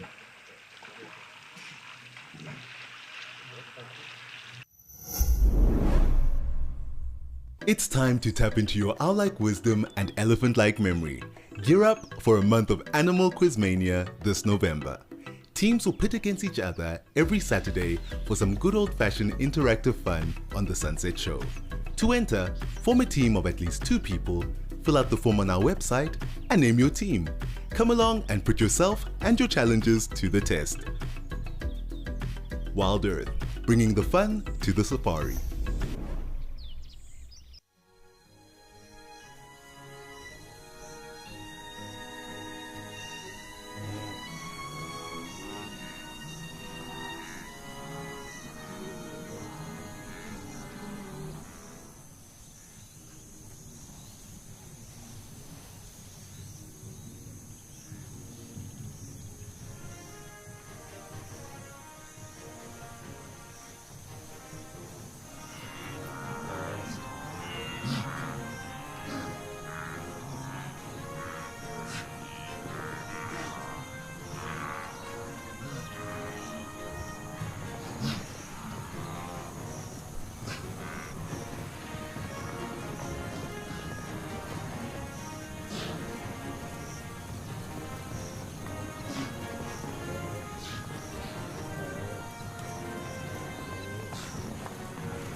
We just treated with this rather large congregation of African elephant around this pan in Etosha National Park. We're at Okakoyo, which is one of the rest camps in the park, right on the, not on the right western side of the park, but one of the westerlymost camps. And we've got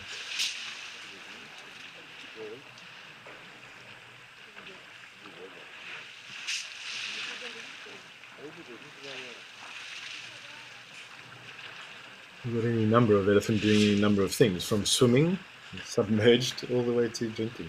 It's just such a treat. You don't know where to look, actually.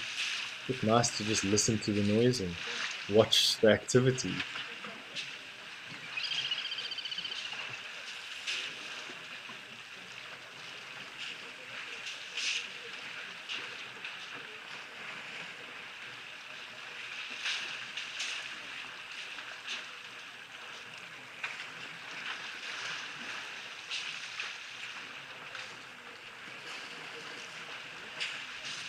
So cool watching these illies blowing bubbles and lying down.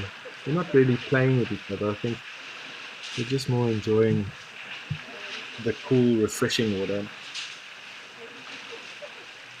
Unlike elephant in the wetter parts of Africa, which often will swim like this and then get all boisterous with one another.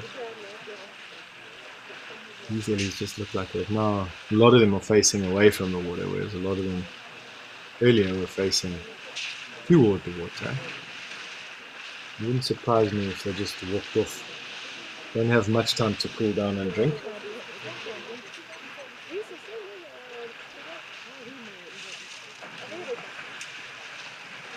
And we need to get back to the feeding grounds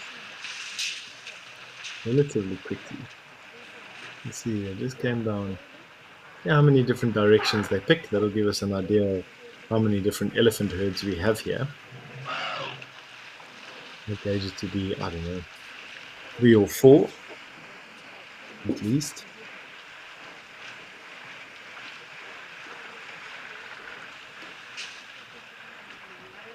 Kudu on the left hand side, ever present springbok. Definitely these ellies, they are not playing around. They came in, drink, bath, gone. Testimony to how little time they have to keep the amount of food they need coming into their bodies, and how far away feeding grounds are if they need to move directly away from the water.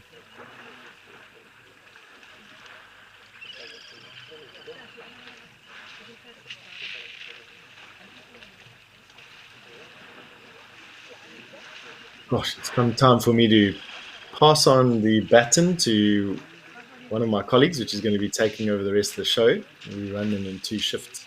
And so I've been with you for the morning up into the afternoon, which has been a really great pleasure. And I'm going to be handing over in a minute or so. But I just wanted to say thank you to everybody for your support and for all the comments that you sent through and your questions. We definitely learned from each other today. That wild dog sighting we had earlier was just spectacular. And then, of course, the mystery was the bee swarm that is around Old Donya. Will it stick around for the afternoon and possibly even for tomorrow and more days, or will it move on? That's something that you will be seeing over the next couple of hours. I am on again tomorrow, so I'll be taking the morning show with you tomorrow again. So I'm definitely not saying goodbye for long. Wherever you're on the world, I wish you the best day ever, and we'll catch up soon.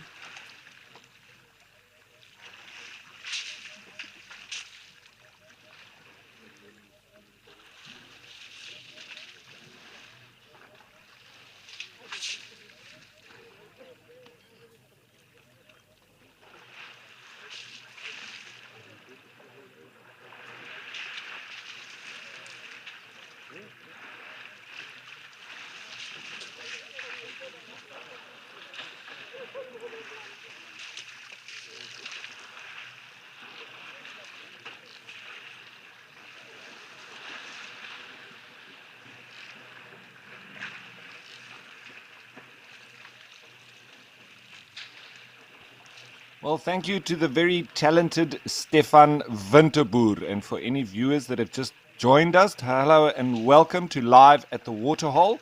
Good afternoon to you. And first up, we're coming to you live from the Okukuyu Waterhole in the Etosha National Park of Namibia, excuse me. And my name is Ralph Kirsten. And what does the bush hold in store for us this afternoon? Well, I was watching for a little while there, and I could see that all these elephants were having an absolutely whale of a time. It's always wonderful to see them here at Okukuyu, one of my favorite places in the world, and one of the world-renowned waterholes in the Southern African national parks. What a special place it is, and what a special sighting that was. Now, as per usual, please don't forget that this is a live and interactive experience, so we'd love for you to jump on board with us and send us through your questions and your comments. You can do that by going on the WildEarth website and registering. You can also join the conversation on X, formerly known as Twitter, and you can use the hashtag WildEarth. You could also use or jump onto YouTube live chat. We'd love to hear from you as we sit back, relax, and enjoy the animals at the different locations and waterholes.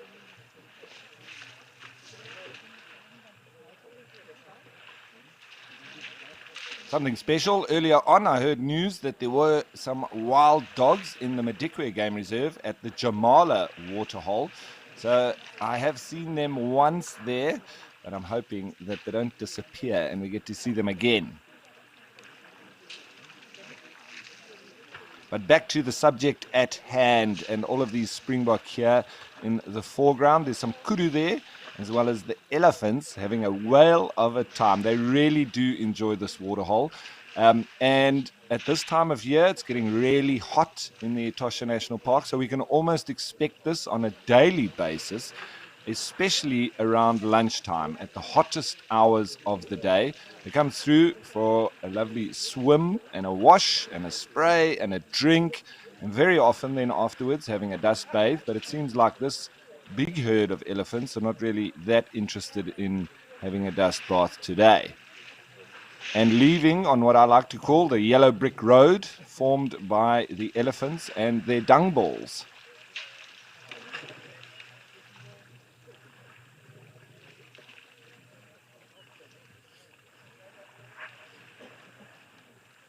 There's always a couple of bulls that just can't have enough of the water and hang around and play a little bit longer when the rest of the herd leaves. But I'm sure sooner or later they're going to get the signal and start catching up.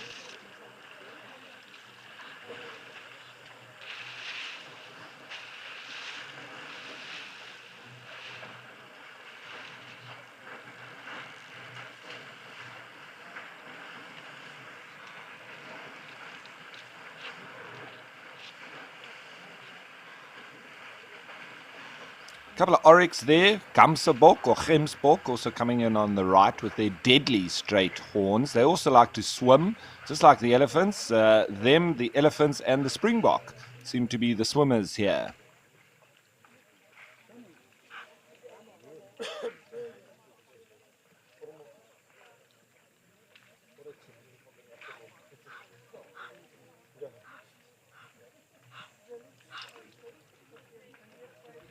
So Yolandi, when there are droughts, obviously the water resource does diminish, and you can have a little bit of conflict around the water holes.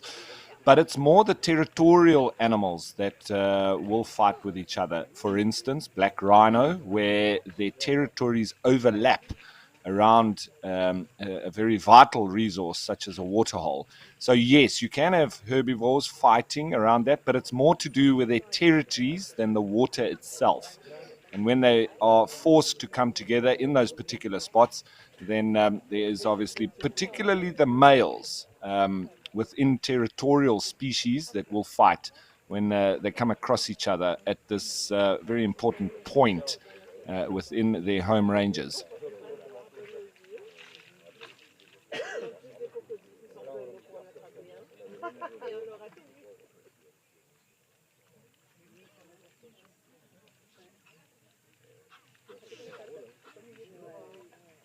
You might sometimes also have the likes of elephant bulls just trying to establish dominance for mating rights. And same thing, they come together at the waterhole and then there can be a little bit of fighting there. I've seen black rhino as well as elephants fighting here, and almighty fights. It's incredible to watch such big animals when they are in conflict. I've seen black rhino fight to the death. In fact, we had more than 18 of them all here present at once. So obviously then you can understand that there's going to be different territorial males coming together, and that's when they start to fight.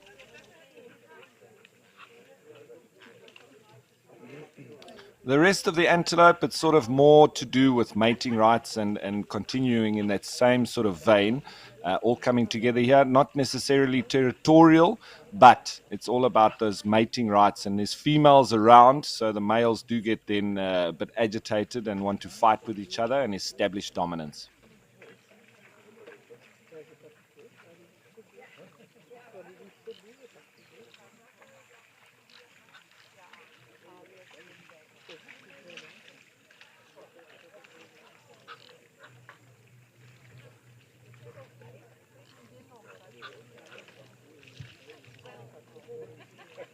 Righty, so lovely start for me here. Unfortunately, I got the tail end of the elephants wallowing, but I'm pretty sure that this is going to continue on throughout the day with lots more animals coming down to drink.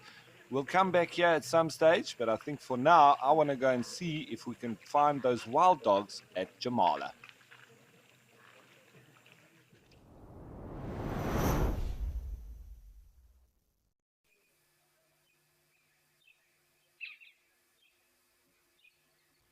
So I think they might be in there somewhere in this thicket. Apparently that's where they were last seen. So this is in the Madikwe Game Reserve of the Northwest Province of South Africa. It's also in the Greater Kalahari system, which the Namib actually falls part of. But this is much further to the west and south and on the border of Botswana and South Africa. So it's semi-arid as opposed to the very arid environment that we have in the Namib. A little bit more rain and vegetation that we do get here in these parts, but it's still a very dry region. And you can see by the bush itself, little to no leaves. Although we have had a little bit of a splattering of rain over the last few days, it doesn't seem to have made too much of a difference just yet. We need lots more rain, I think. And can anyone see those wild dogs hiding in this brush? They are there somewhere. No, there's one off on the left. There we go. And it seems like we might get even luckier and they come down for a drink. This is fantastic. I think if there were any animals around, there'd probably be a lot of alarm calling now, especially for impala and the likes.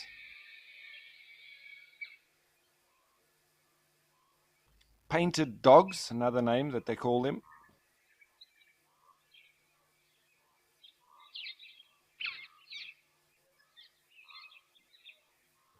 So see 3 individuals for now. It's not usual that there'll only be 3. There'll probably be quite a few more. Hopefully we do see more.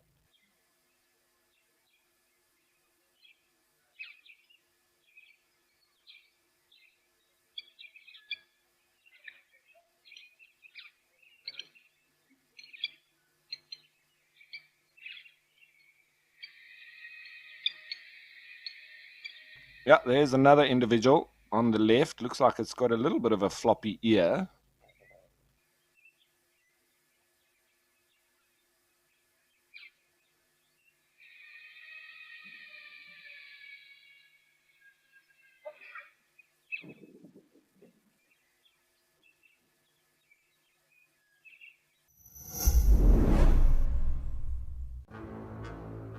Are you afraid of the dark? It's Friday the 13th and we've got pumpkin for you to talk about. From spiders to snakes and everything in between, we're fighting our animal phobias this spooky season. Join Cedric and Tessa for an irresistible Ask Me Anything as we discuss the creatures we are scared of and debunk stereotypes. Fight and face your fears with WildEarth.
So, and one of the reasons why wild dogs are also so endangered is because of their success rate as hunters. So, when a pack of wild dogs, sort of takes on a target or they've established a target, it's pretty much a given that they are going to take it out. So, and they can eat, dependent on the pack size, they can eat an animal every single day. Sometimes even two a day. It depends on the size of the animal. But I worked on a game reserve in the Greater Kruger National Park, and one pack of wild dogs. It was just, I think it was 10 or 11 of them. They killed 365 impala in 1 year. And that wasn't even the other animals that they'd taken out as well. But yeah, it really then does make it difficult because they also have very big home ranges. And wherever they move, if there's any kind of prey species that hang about or come into their vicinity, they very quickly become food. So they eat a lot. They're very successful, and as a result, they are persecuted, especially around human habitation.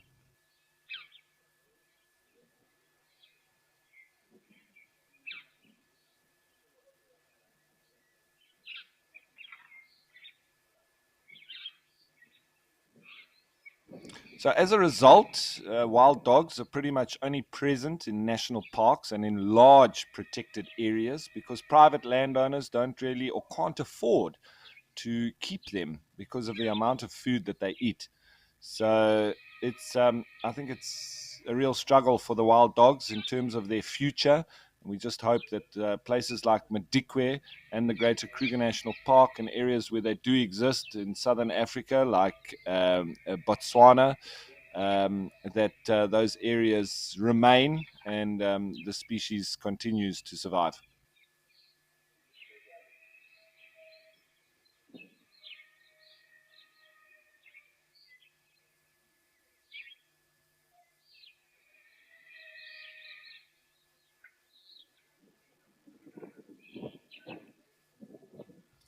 So, cat lover, there's all the possibility that they could be denning nearby. Maybe they made a kill nearby. It does look like their bellies are a little bit swollen.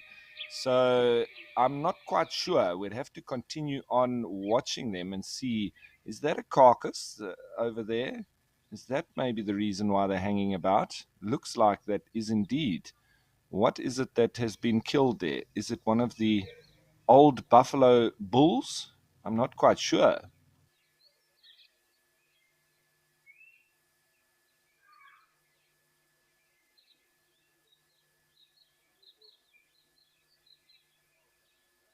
Buffalo is quite a large animal for wild dogs to take down. I would, if that is a buffalo, which I think it might be, probably taken down more so likely by lions, and maybe the wild dogs might just be scavenging here. Look, I've seen crazier things happen, but my initial impression would be that this wasn't the wild dogs that have killed this animal.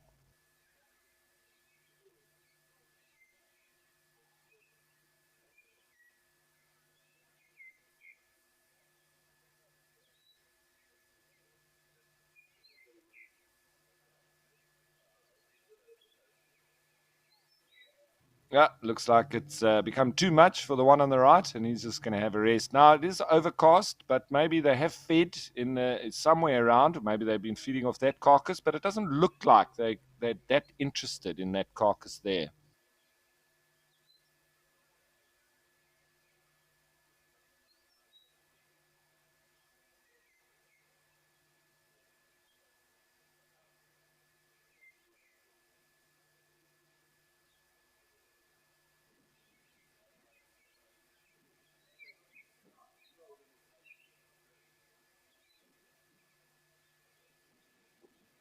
But this is a very special sighting indeed, and the first time we've seen wild dogs so clearly.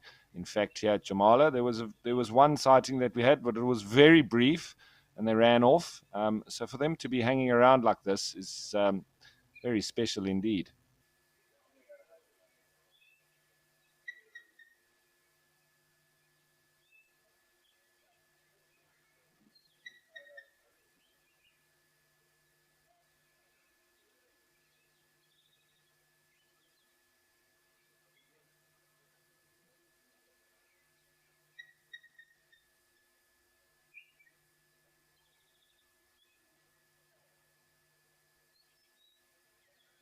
extremely particular markings on the wild dog. You can't mistake them for any other animal, with those very big ears, and they're almost rounded ears, and then very paint-like artwork on their bodies, their coloration, and then a very white tip to their tails.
So, just a couple of interesting facts on wild dogs, as these guys are just sleeping off seemingly what food they've managed to eat, I think a little bit earlier.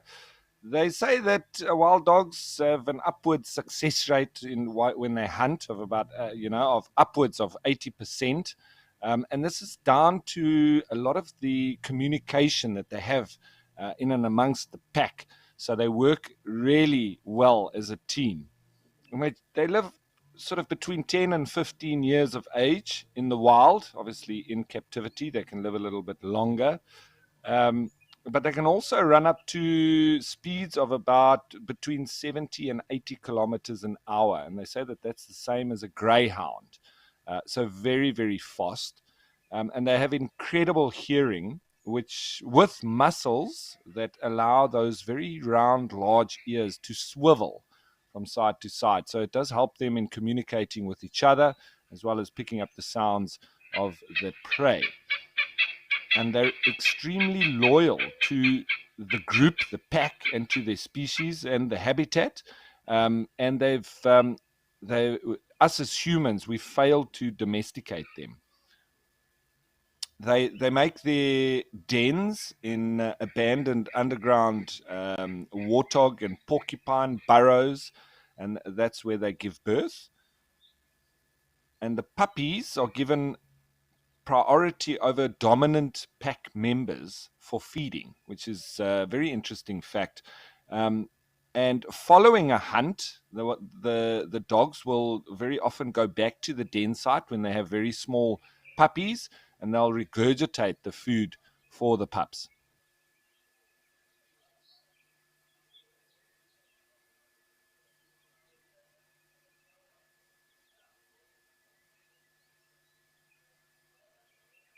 It's very interesting. If you spend a lot of time with wild dogs, you can find it very difficult to follow them because they'll be sleeping like this. And a very good indication that they are going to get on the move and start hunting. There's a couple of individuals that start getting up and stretching, but then there starts the very intricate sneezing, which is quite special. there'll be one individual that sneezes, and then slowly but surely it goes through the pack. And as they all then start sneezing, the hunt is imminent.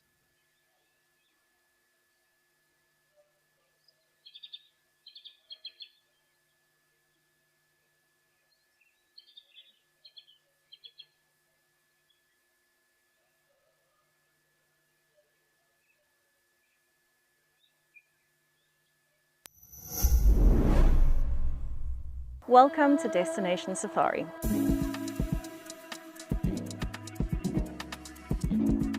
This evening, steeped in history, we are going to be exploring Leeuwenbosch Country House and Shearers Lodge.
It is interesting also that members of a wild dog pack get a form of health insurance by being part of a pack.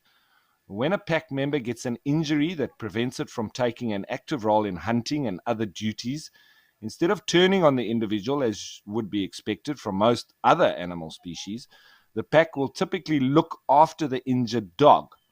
If it can't make it to kills, other dogs in the pack will regurgitate meat for it until it is better. Dispersal away from a pack typically occurs when wild dogs that were born into the pack reach the age of between 1.5 and 3 years old. These wild dogs will leave the pack in groups, and these groups typically consist of single-sex aggregations of brothers or sisters from the same litter. Such groups may remain as single-sex groups for over a year, depending on the availability of unrelated members of the opposite sex. They will sometimes travel huge distances of over 200 kilometers in search of new areas and potential mates. A new pack is then formed when two of the single-sex groups, one of males and the other of females, meet and join up.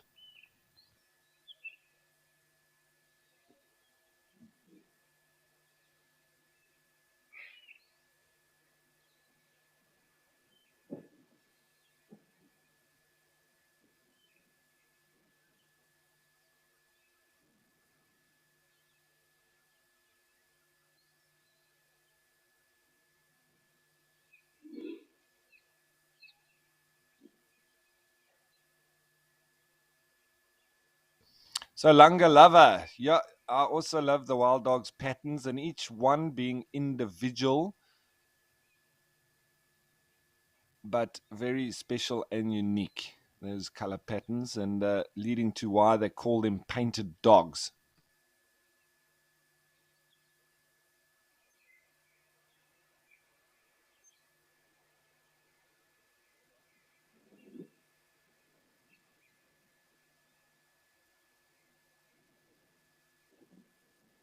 So the predators that I've seen now on live at the Waterhole, it's a difficult time of the day to be able to spot predators, generally lower activity periods in the heat of the day, but it looks quite overcast here now and maybe a little bit cooler. So we've seen now wild dogs. I've also seen lions, and unfortunately it looks like a little bit of picture break up there, but there we have it back now. So lions in the Pilansberg and Kwamaratani. But that's it for now. So I'm hoping at some stage we do get to see leopards, and maybe, if we're even luckier, some brown hyena, maybe some spotted hyena as well,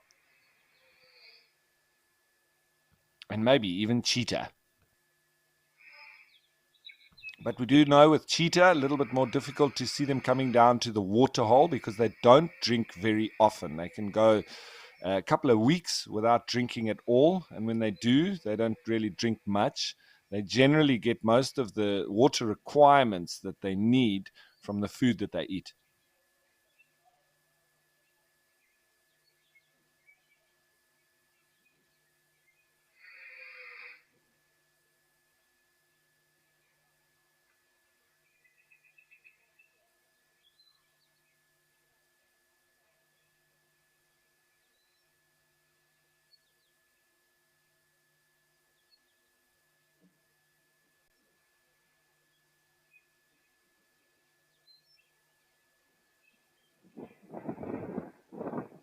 Also seems to be relatively windy as well. You can see by the wobbles of the camera, and we also noted with waves on the waterhole itself when the wild dogs were nervous. But seems like one individual here wants to keep the rest of the pack awake, or he's just the joker and he's joined them for a snooze.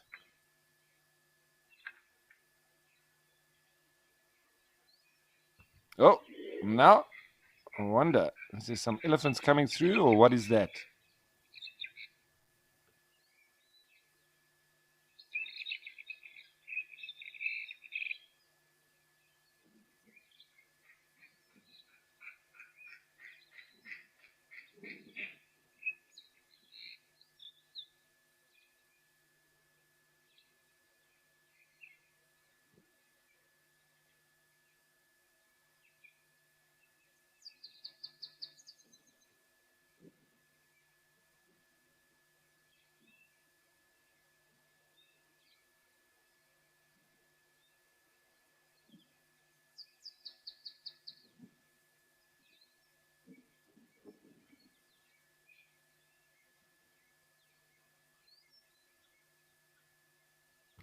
Something spooked them there. I'm not exactly sure what, but it doesn't seem to be of too much danger with them coming sauntering past again.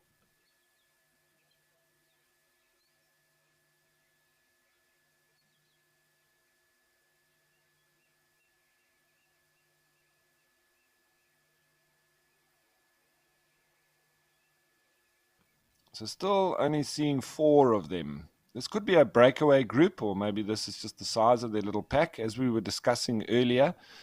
Maybe it is a same-sex group.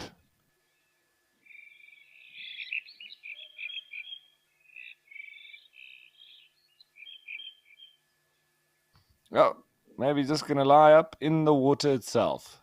Why wouldn't you?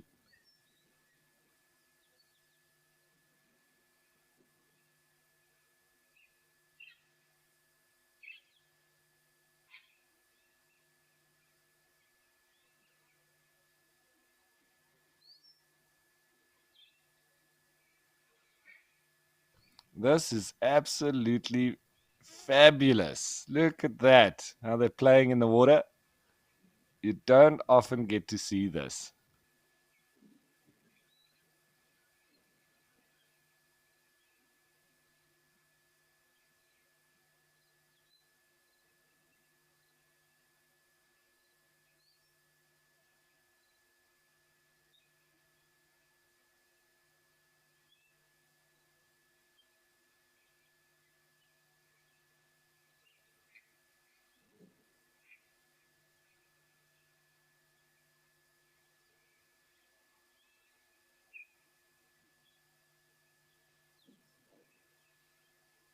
I think this has probably got to be one of the best sightings I've had yet on the waterholes.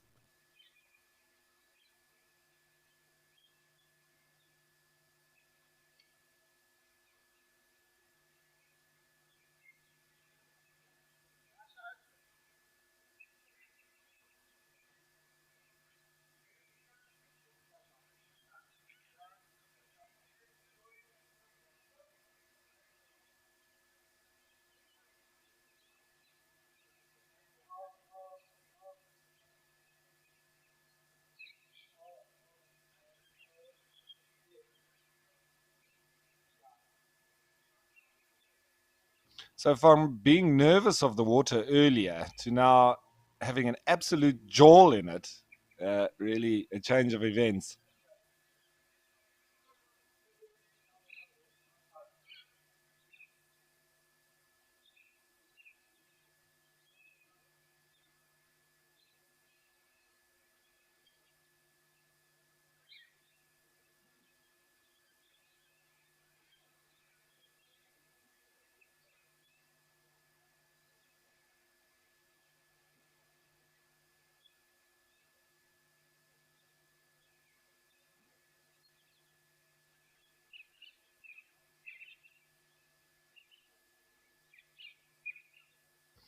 With the wild dogs being present here, we're probably not going to see any other animals coming down for a drink. They would be silly to do that because they could very quickly become food. Depending on how big they are, the elephants might not mind. If they come through, they might chase the wild dogs off. We often see that. They absolutely hate predators. So I think that's the only thing that will chase them off, unless maybe one of those big buffalo bulls comes through. But I'm still interested to know what took out what I think is a buffalo and that carcass off on the left. But I'm pretty sure it wouldn't have been these four. Whether it's guys or girls, as we discussed earlier, difficult to tell between the sexes.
So after a little bit of a cool down in the water, looks like they're just having a bit of a rest. But you never do know what wild dogs are going to do next. I've spent lots of time with them as they're lying around like this, and suddenly they all get up and off they run. And then the struggle is to try and keep up with them. Very often, it's not possible. They run into a thick area, and then you try and loop around, and they've changed direction, and they're gone.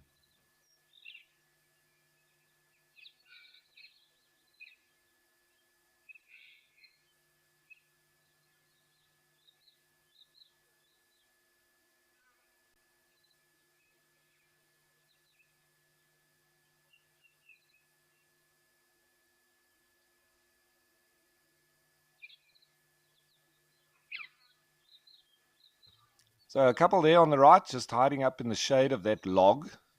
And the one in the middle, staying in that same spot. And the other one disappeared off to the left. Oh, he's going to have a snooze off by himself. Maybe a roll. There we go. Probably something stinky, smelly, rotten. That's the best things to roll in if you're a wild dog. Might just be some dust after he's been for a bit of a swim.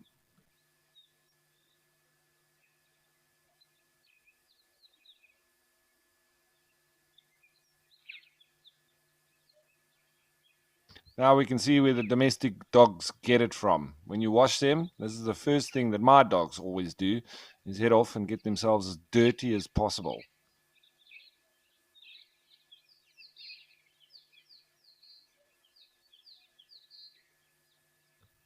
And he's got himself a Hardy-Dar ibis for company.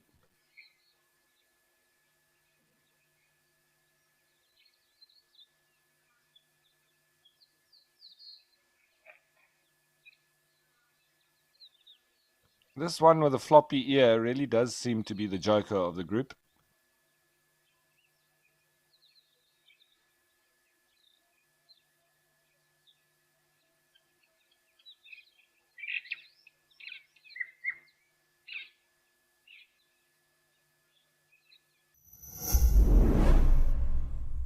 Africam's virtual wildlife photography competition is in full swing.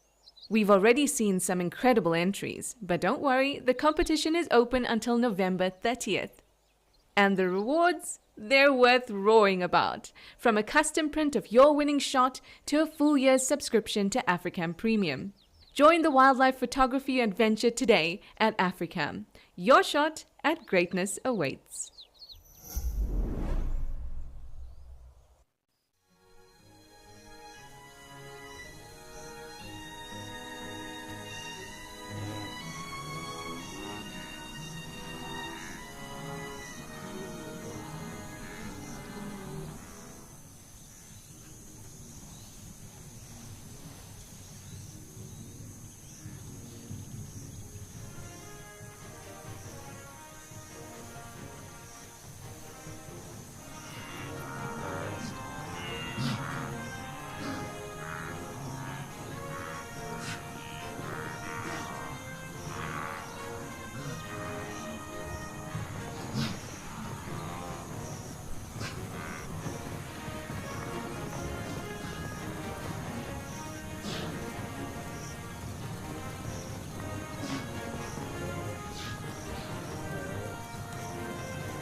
Do and throttling and or closing off the nose or squashing down on the neck, excuse me, like you see with leopards as well, immediately in onto the neck and shutting down the breathing of the animal. With wild dogs, they actually literally rip the animal to pieces. And so you can have an impala disappearing in 4 different directions. It does happen very quickly, but I don't think it's very humane, and it's, for a lot of people, not very nice to watch.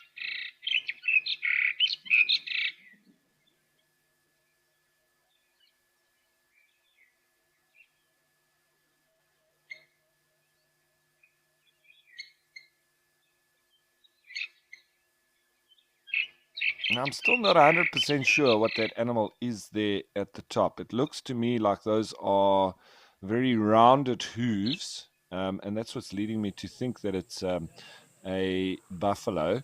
But a little bit of picture breakup there, frozen screen, whatnot. So we've gone over to our trusty old favorite, back to the Etosha National Park and Okokuyu.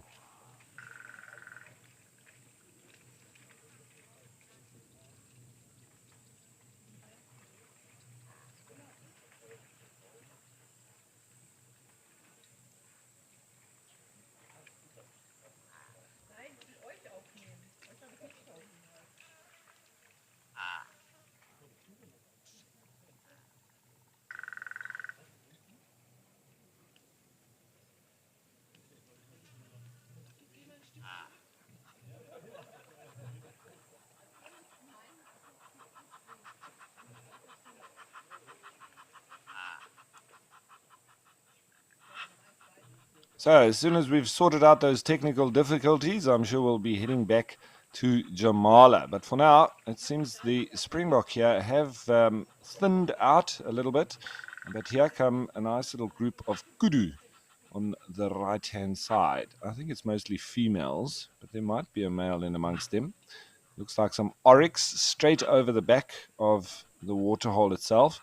A little bit hazy sky, but otherwise seemingly no rain about. There was some clouds yesterday, but very high-lying clouds. Didn't look like rain at all.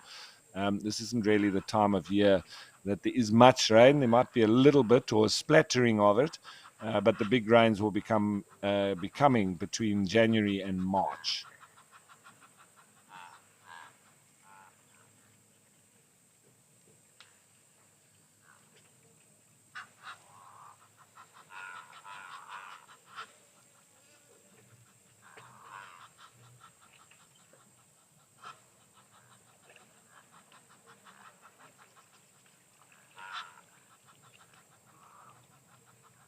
You often see the kudus coming in groups, and they don't particularly like being out in the open like this. They prefer being in the thickets, so they're a little bit more nervous than a lot of the other animals, and they seem to come down, have their drink, and leave and head back to the relative safety of the thick bush.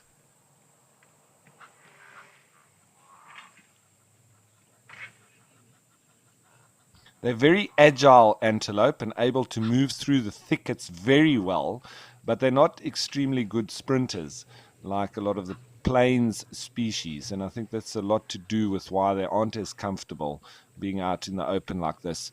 I think they fall prey to lions much easier if they're out here, and they can get away from them much better if they're in the thick stuff.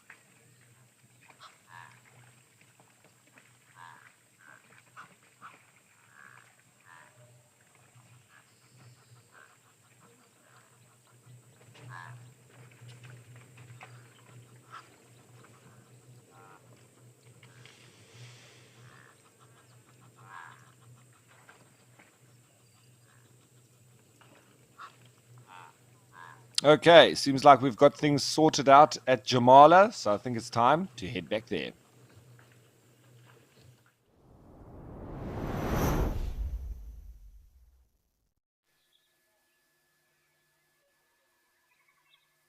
Where we've got some crows now that have come down onto that carcass. So I'm pretty sure that those hooves, it's either a wildebeest or a buffalo, but it does seem a little bit small for a buffalo. And those horns, I'm not convinced that it's buffalo. But let's have a look here. Forward pointing horns, although the head seems to be up the side. Is that a wildebeest?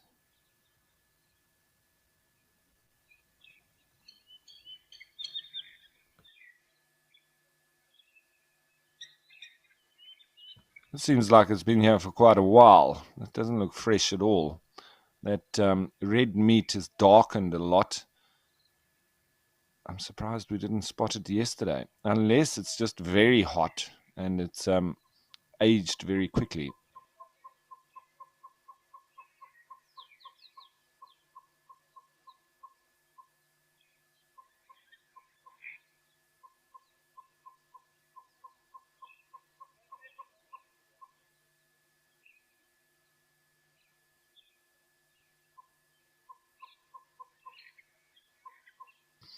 So there have been noises that there was a buffalo carcass. We're not quite sure if this is it, but sure. I'm not convinced that it is a buffalo. Those horns, unless it's a youngster. Maybe it's a young buffalo. That could be. Yeah, when we look at those hooves, they do have dew claws, and they look like wildebeest, but both wildebeest and buffalo have dew claws. I'm just trying to see how round they are, because wildebeest don't have as much rounding on it as the likes of buffalo. If I have to look just at those feet, I would say wildebeest, but I'm thinking it might be a young buffalo.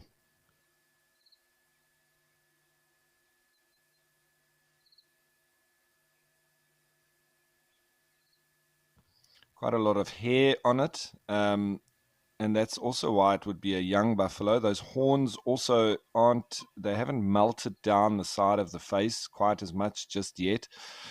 I'm thinking a sub-adult buffalo.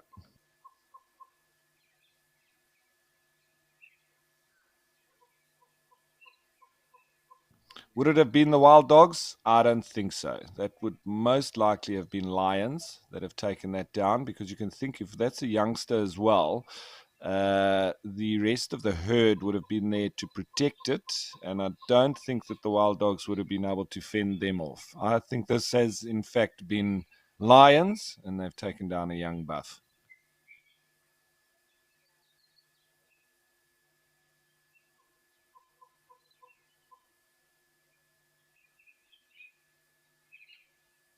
And our painted wild dogs have gone back to sleep. Not so the hardy-dar, though, and I'm sure at some stage the hardy-dar is going to wake them up as well.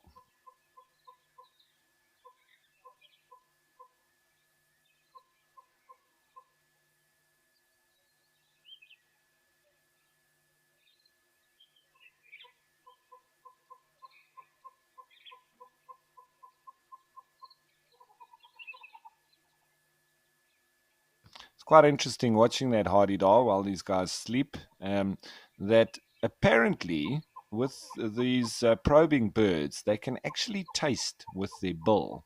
So it can not only feel as it probes into the soil there, it can actually taste when it does get something juicy on the end of its bill. So in so doing, that's where they can really pick out little worms or anything near the surface. And you see them doing a lot of this, or more of this probing, especially when it's rained a little bit. And we know that yesterday there was a splattering of it. So it needs to make the ground a bit softer. And I think that's why he's going at it.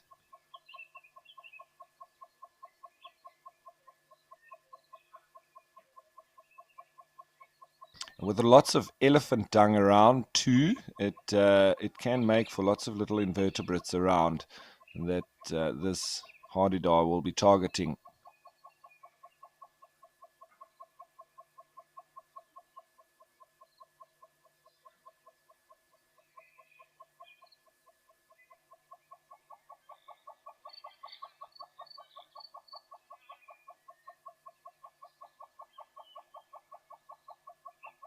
Yeah, Deb, thanks for jumping on board with us, and nice to hear from you, Debar Covet. I hope I pronounced that correctly. And yeah, the ends of their tail, very special. It does remind me a little bit of black wildebeest tails, also white, but very special for a carnivore. And I do think that they use it as a kind of a following sign, as we do have with a lot of the antelope as well. But when they're motoring and sprinting through the thickets, I think that's one of the ways, or visible ways, that they can keep up or follow as individuals in the pack.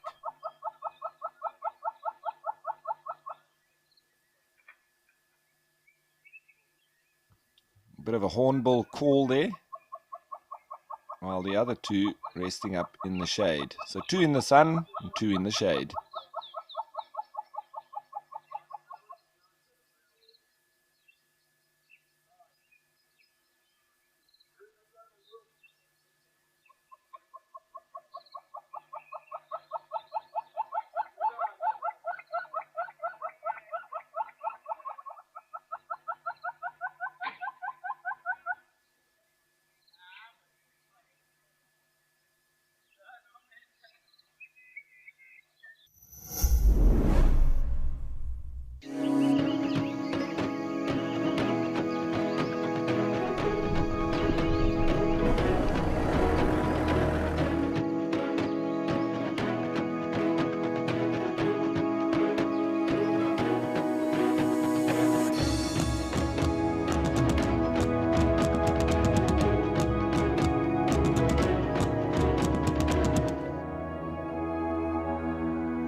around at the same time.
So you might think, why are these wild dogs just let that hardy dog walk around and they don't kill it? Well, I'm pretty sure that, because I've seen lions kill hardy dogs and start to pluck it. I don't think they taste very good. And it's obviously a very small prey item as well. But I wouldn't put it past them. However, maybe from experience, they also think that it's not really worth the effort.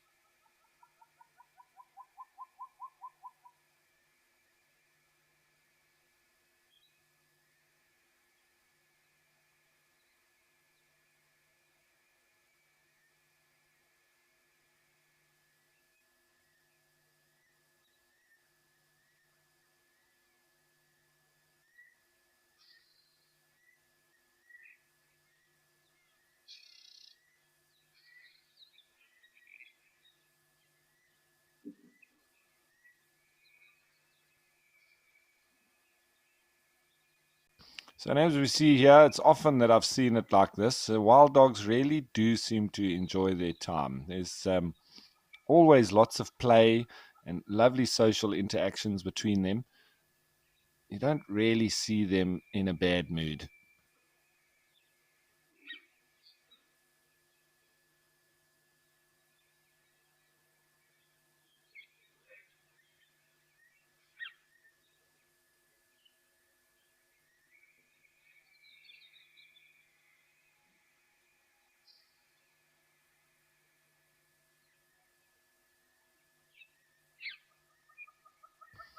And that one on the right there, he's seriously loving life now.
So there's at least the one on the left is a male. Definitely. I'm just trying to work out this one that's rolling now. I would suggest that they're probably all same sex, but I do want to confirm.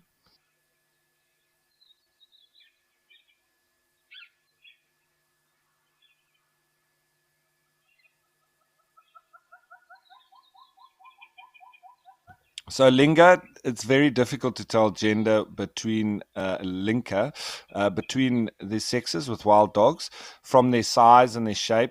The males are, at fully grown adults are slightly bigger, but other than that, very difficult to tell. So I'm just looking at the obvious body parts, and when I can see that one on the left, definitely a male when he rolled over, and I'm just checking that one on the right.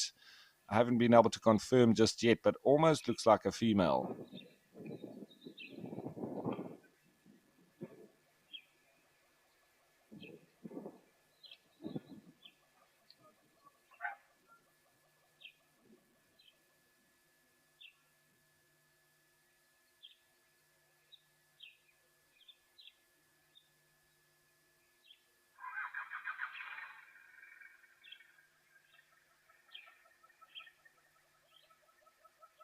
So, and quite easy to tell that one on the left, he's got a bit of a floppy ear. So, floppy ear is a male.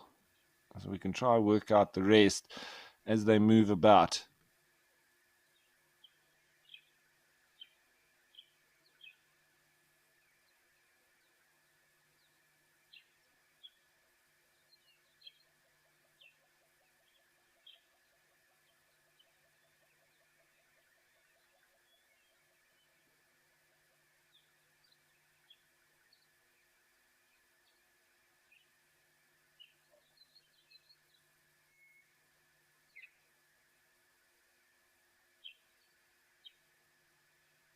And I would have to say that wild dogs are probably some of the fittest of all the animals out here. They do a lot of running.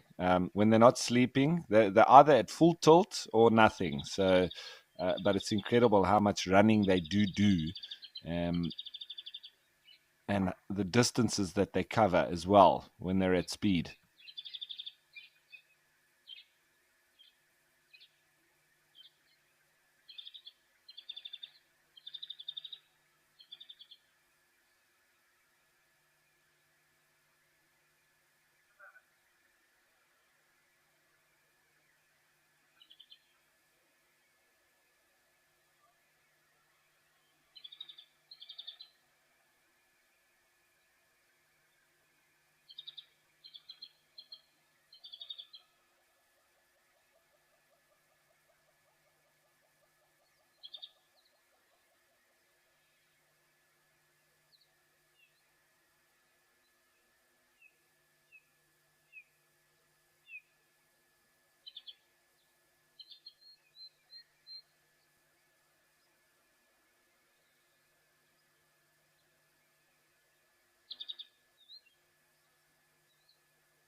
And the Madikwe Game Reserve, I would have to say that I've always considered it the place to go in South Africa if you want to see wild dogs.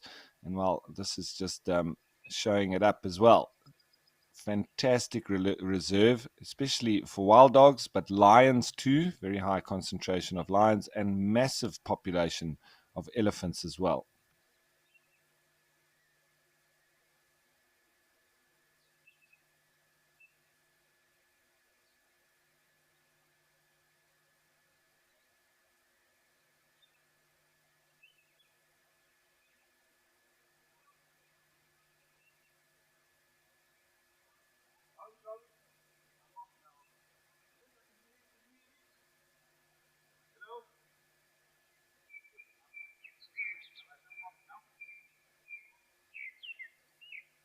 Wild dogs also have an extremely high metabolism. So they do, with all that fitness, with all the running that they do, even if they do have a big feed, they burn it off very fast. And so that's why they can actually eat almost every day. And that's why you see a lot of sort of heavy breathing, fast breathing, almost hyperventilating, very high heart rate, coupled with that very high metabolism.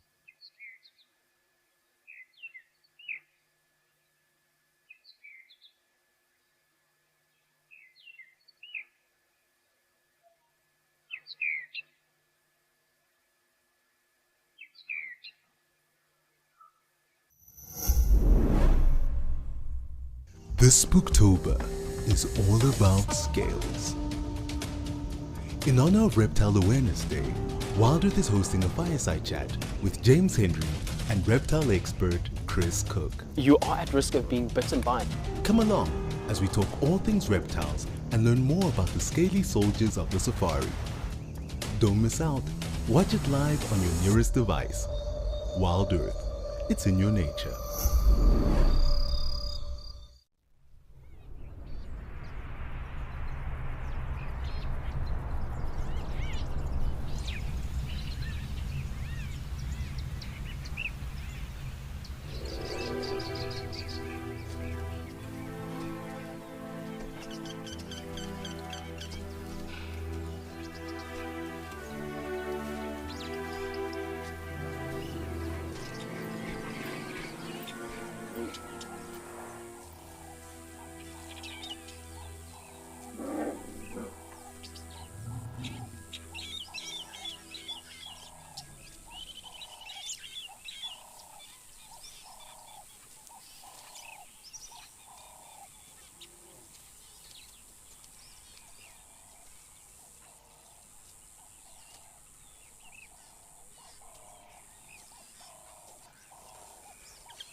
You can see that the one that was playing the fool the most is obviously panting pretty hard. The other two seem a lot more relaxed. And I think it's just down to a little bit more activity from that one on the right in the little while that we've been watching them.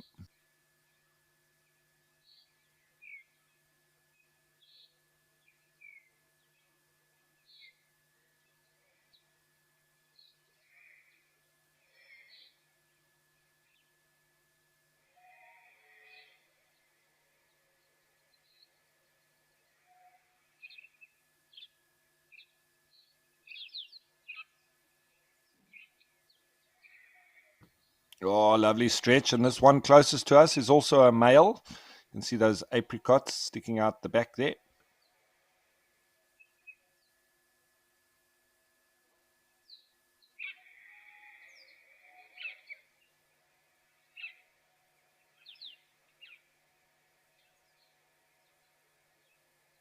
So we've got at least two males. Thinking They might all be males, but I just want to try and confirm. Seeing the inklings of apricots on the other two individuals as well. So, same-sex group, probably a breakaway, and they're probably all siblings as well, as we discussed earlier. So they are probably in the beginnings of them starting a new pack, but they'd have to find themselves a group of similar or the same kind of dynamics, but from the opposite sex.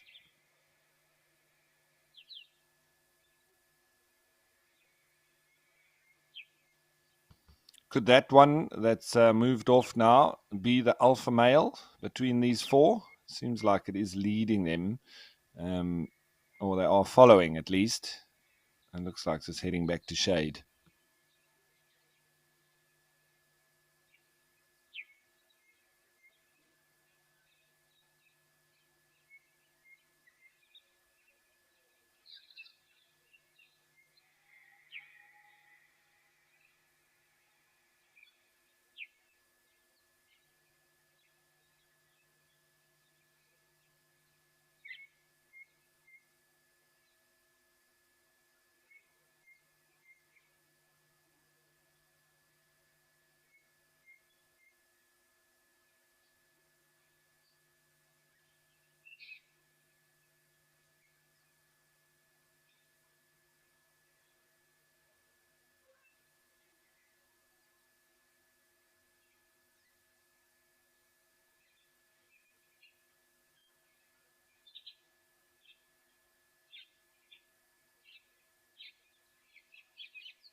Are we going to see them go for another swim? I think it might be on the cards.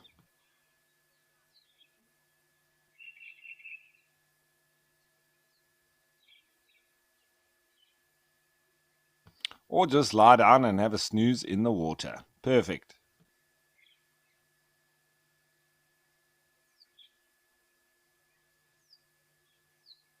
That's one way to cool off.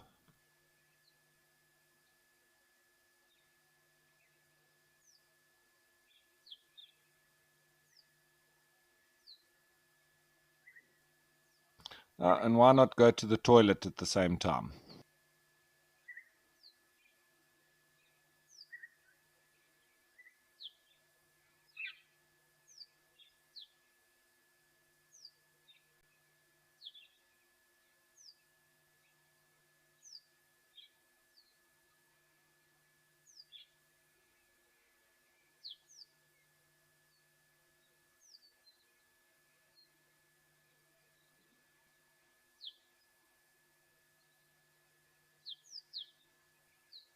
Oh, and he's found his tail. There we go. Don't let go, buddy.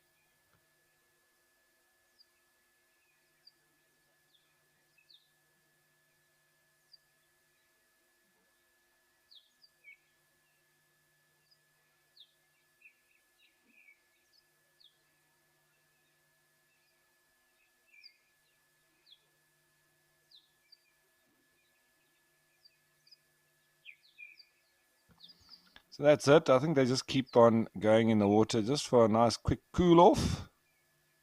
And then go back to lie down and have a snooze.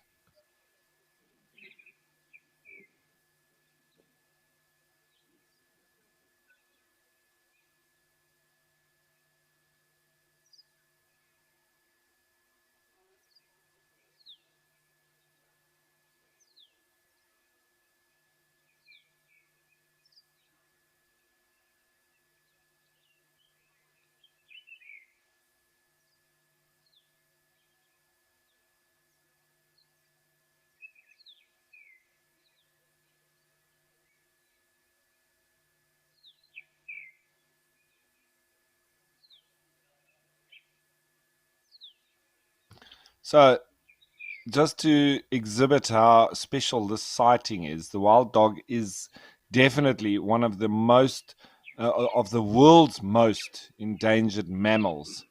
And the populations, or the largest populations, remain here in southern Africa, but also in the southern part of East Africa, especially Tanzania and northern Mozambique.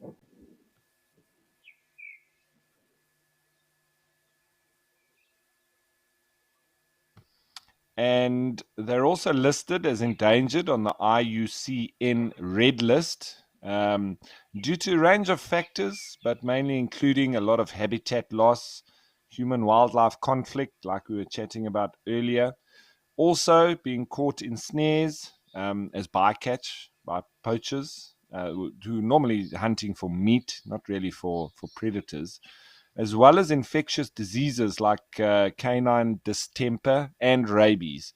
So it's pretty much like they've got everything against them. So lovely that at least they've got a stronghold here in the Madikwe Game Reserve, and long may it continue.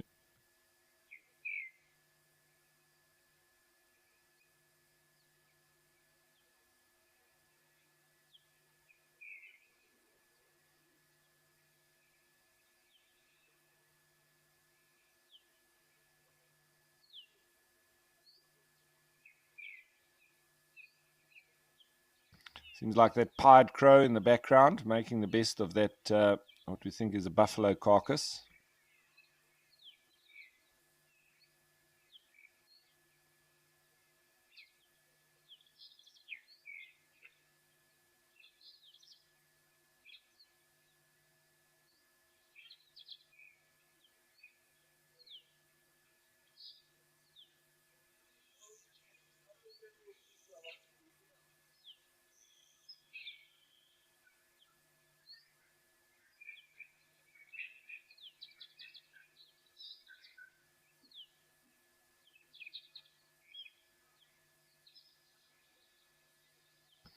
So Adam, yeah, thanks for your comment, and you're quite right. It's very special.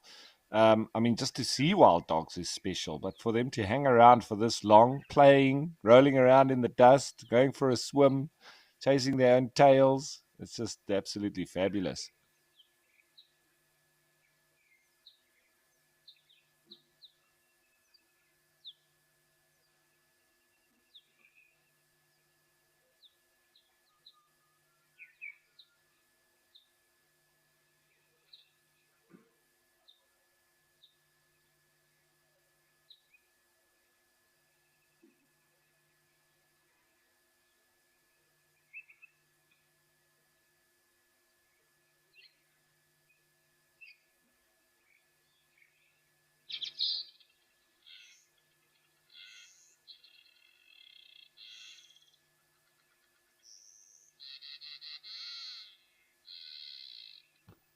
So, some more interesting facts on the wild dogs. African wild dogs rank as the second most endangered carnivore in Africa, following the Ethiopian wolf, which I think there's hardly any left. I think they might even be extinct now. I'm not quite sure, but I know that there's very few of them left. And in South Africa, the numbers of wild dogs have dwindled to fewer than 550, with only 39 distinct subpopulations remaining across the continent. So we are witnessing the dwindling of these populations. But at least we have success here in Madikwe, where it seems like, for me, the population is slightly expanding, especially when you see the likes of this, what seems to be a breakaway group, and probably looking to form another pack. I'm not exactly sure on the numbers that they do have in Madikwe, but as far as I know, there's a very healthy population, and one of the best places to see them in South Africa.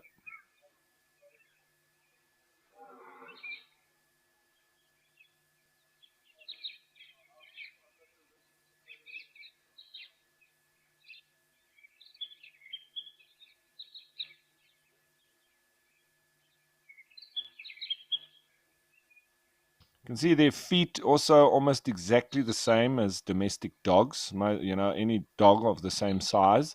Very short sort of claws, and then those kidney-shaped outer toes with a 3 lobed back or proximal pad. And the middle little lobe is very small, but it's a mistake to believe that only cats have 3 lobes. Domestic dogs, as well as wild dogs, also have a little, the third little proximal lobe.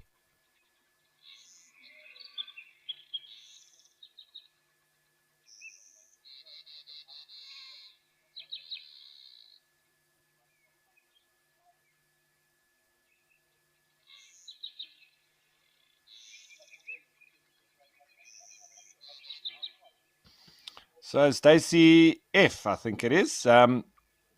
Yeah, it's. I haven't been. I'm just riveted. It's fabulous. Even when I'm out there myself, driving around with the vehicle, it's very rare that you get to spend so much time with them. So this is unique. It's special, and I do feel very privileged.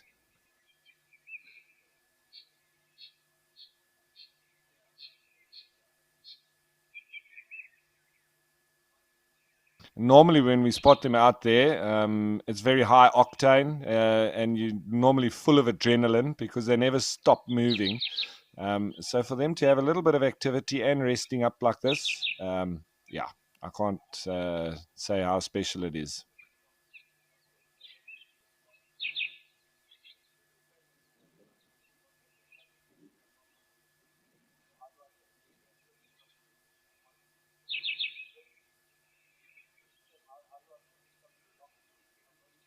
Sorry for the wobbles on the camera. Unfortunately, that's just due to the wind, and there's nothing we can do about that. Just so that you understand why it is moving from left to right, I think the wind is pretty strong.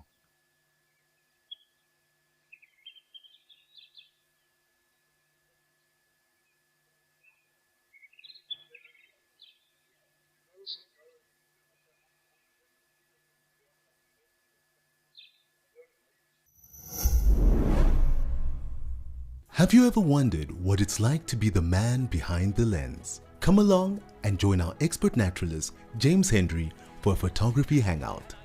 Be entertained with safari stories and enjoy a live color grading class. Share in the moments captured and the memories created by his wildlife photography. From the sublime to the ridiculous, everybody. Be a part of the fun. WildEarth. It's in your nature.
So, in fact, elephant dung has got a lot more uses than we realize. One, as we see here, a lovely soft pillow that the animals use it for. I've seen jackals doing exactly the same, lying up in elephant dung balls.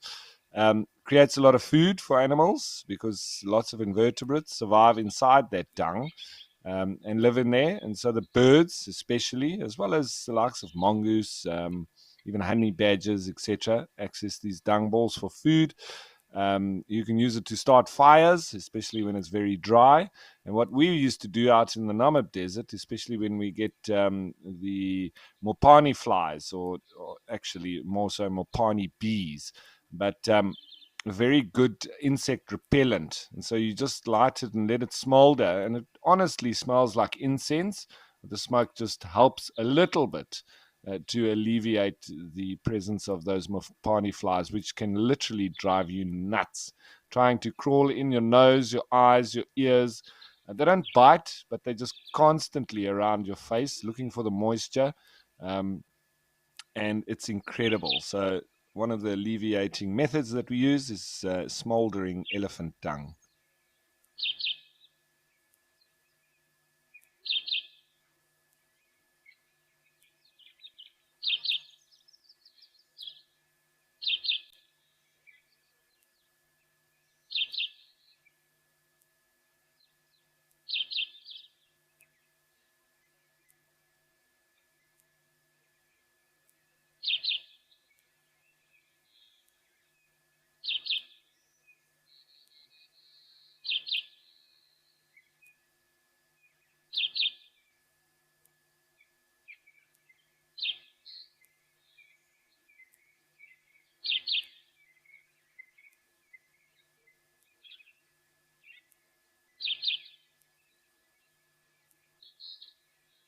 You can see even when they're sleeping, those ears never stop twitching and rotating around, listening out for anything that might require them to get up and run.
So, Concrete Jungle Man, I like strange questions.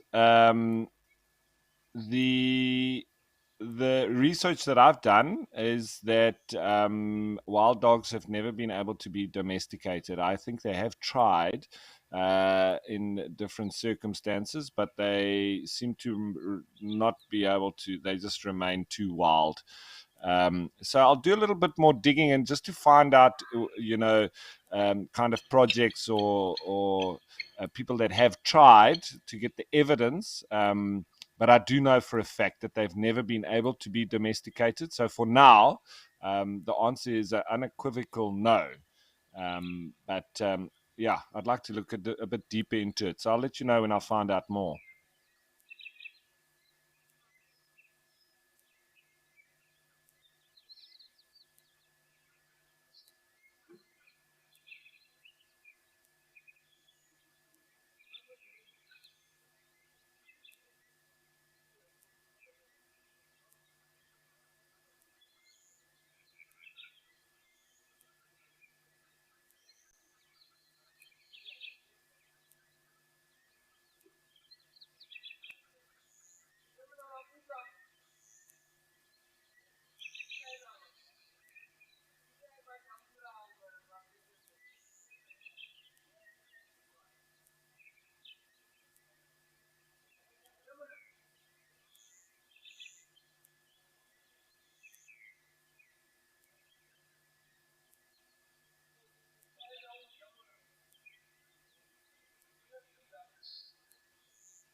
So, just looking into the sort of history of dog domestication, um, and I found a little bit on and a little bit of a write up saying that modern humans originated in Africa, this we know, and it now looks like man's best friend, being the domesticated dog, first emerged there too.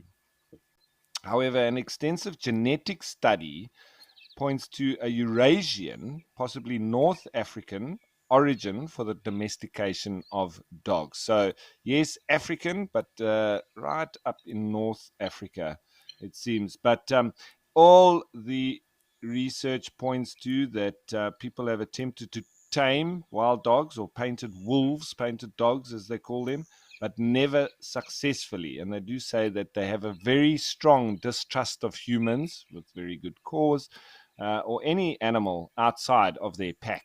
And you can see them that very often anything that moves, they're very jittery, and so only comfortable with their own. As you see there, hey, some elephants walking through in the background. We're so concentrated on these wild dogs with very good cause that we've missed those elephants. But I think we'll take that because we do see the elephants a lot here.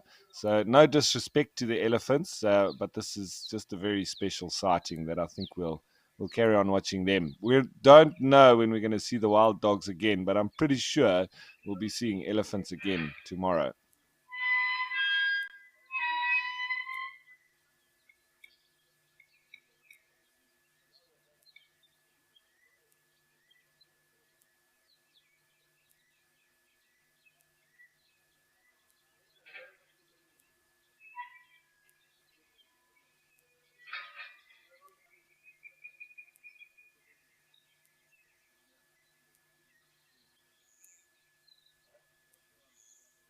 So, and when we say that wild dogs never been domesticated, we also then need to say that domestic dogs originate more from wolves. Um, and dogs are the only animal that has been domesticated, not wild dogs, obviously, but the domestic dog that we now currently have. And all the others were domesticated after farming became widespread. And one suggestion is that people domesticated dogs to help them with hunting, which would make a lot of sense. While another scenario, which also makes sense, has wolves scavenging from human waste dumps and becoming accustomed to people. So I think it's a little bit of a combination where the wolves would have been very accustomed to people, and then maybe the humans then decided to try and domesticate them and use them to assist them with hunting. So I think that's where it all stems from, but all originating from wolves, not from the African wild dog.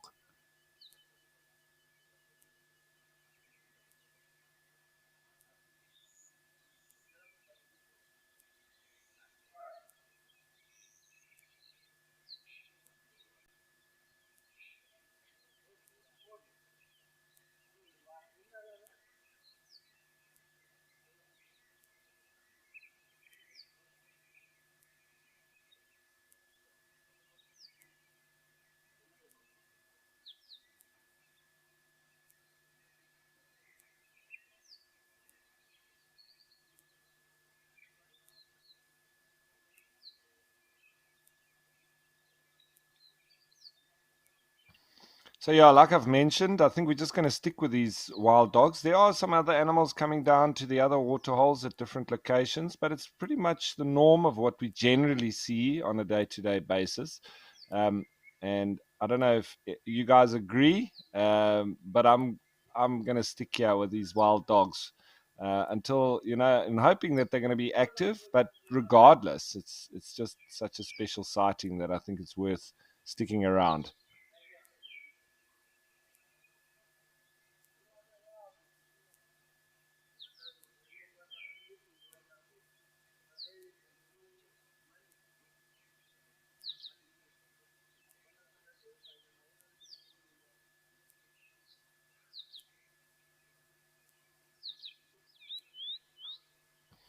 Sorry about the camera. Sometimes, like I've said before, you click in one direction, it doesn't work. So you click once or twice more, and then off it goes on a wild goose chase. But there we go. We've got it right now.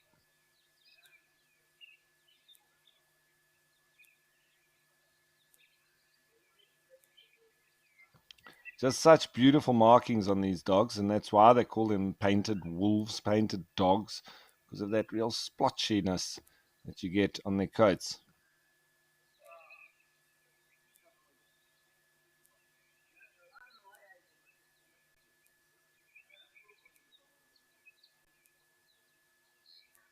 It's almost like the origins of tie-dye, but with very neutral colors, sort of brown and leading to white and black, in a very much tie-dye kind of suit.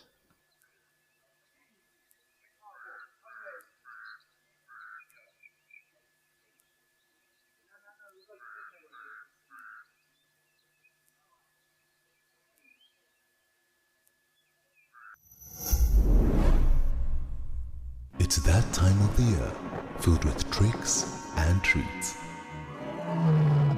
From the creepers to the crawlies, we're scouting the creatures that keep you up at night. Hang on to your seats as we debunk the myths behind the safari's scariest. Turn out the light and lock your door. There's a spooky safari coming to your home. Come along for some hair-raising fun this Halloween with WildEarth.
So, as per usual, I always like to delve into African folklore, and wild dogs are steeped in African folklore and culture. The African wild dog also plays a prominent role in the mythology of southern Africa's San people. And the San of Botswana see the African wild dog as the ultimate hunter and traditionally believe that druids and traditional healers could transform themselves into wild dogs. Some San hunters will smear African wild dog bodily fluids on their feet before a hunt, believing that doing so will give them the animal's boldness and agility. And the Ndebele people have a story explaining why the African wild dog hunts in packs. And in the beginning, when the first wild dog's wife was sick, the other animals were concerned. And Impala went to Hare, who was a medicine man. Hare gave Impala a calabash of medicine, warning him not to turn back on the way to Wild Dog's den. Impala was startled by the scent of a leopard and turned back, spilling the medicine. A zebra then went to Hare, who gave him the same medicine along with the same advice. On the way, Zebra turned back when he saw a black mamba, thus breaking the gourd. A moment later, a terrible howling is heard. Wild Dog's wife had died. Wild Dog went outside and saw Zebra standing over the broken gourd of medicine. So Wild Dog and his family chased Zebra and tore him to shreds. To this day, African wild dogs hunt zebra and impala as revenge for their failure to deliver the medicine which could have helped save the wild dog's life. So there you have it.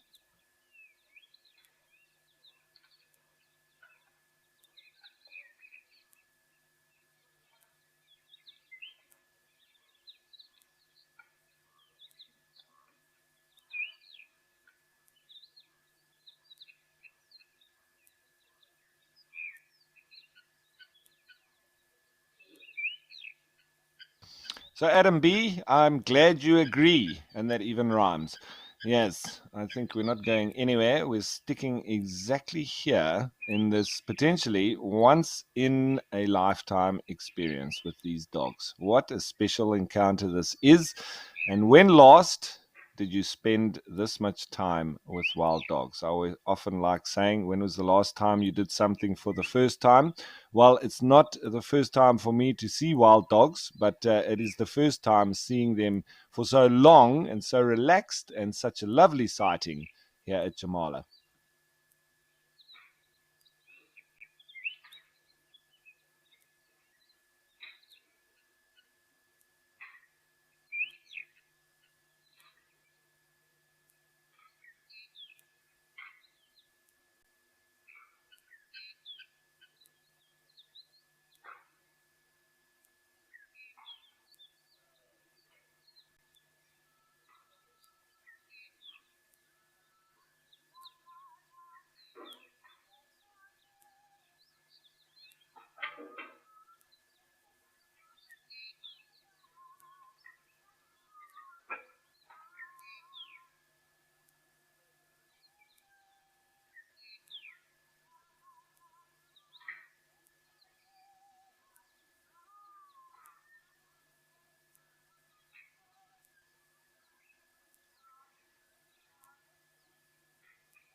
So, and just a little bit more area and reserve specific information on wild dogs, and in Madikwe in particular.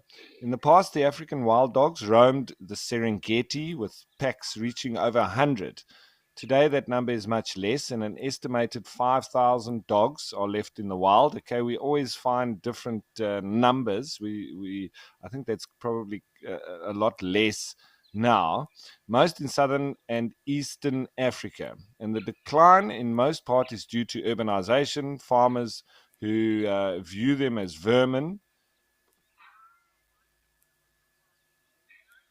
because of their livestock, and so they illegally snare them, as well as the diseases that spread from domestic dogs, which then spread rapidly throughout the different packs. Madikwe has taken steps to help this highly endangered species by introducing a pack to the game reserve, first in 1994. The pack of 6 was originally from a breeding program set in the Kruger National Park. They didn't have an easy time at first, but have since grown, and new packs have been introduced from different reserves, obviously assisting in keeping the genetic pool very strong. The founding pack was known as the Collection, and they were greatly affected by lion attacks and disease, but overcame these tragedies and began breeding and thriving under close supervision of the conservationists and ecologists at Madikwe. It's been a long road for the wild dogs, but now Madikwe has a few established packs in the reserve that are eager to put on a show for visiting travelers and obviously for us on WildEarth. Packs are not afraid of safari vehicles and will often play and interact with one another in front of the vehicle, or like we've seen on the show, allowing travelers and viewers to take some incredible photos and screenshots. Although still critically endangered, these tough dogs have overcome the worst and have settled quite nicely into the Madikwe bushveld.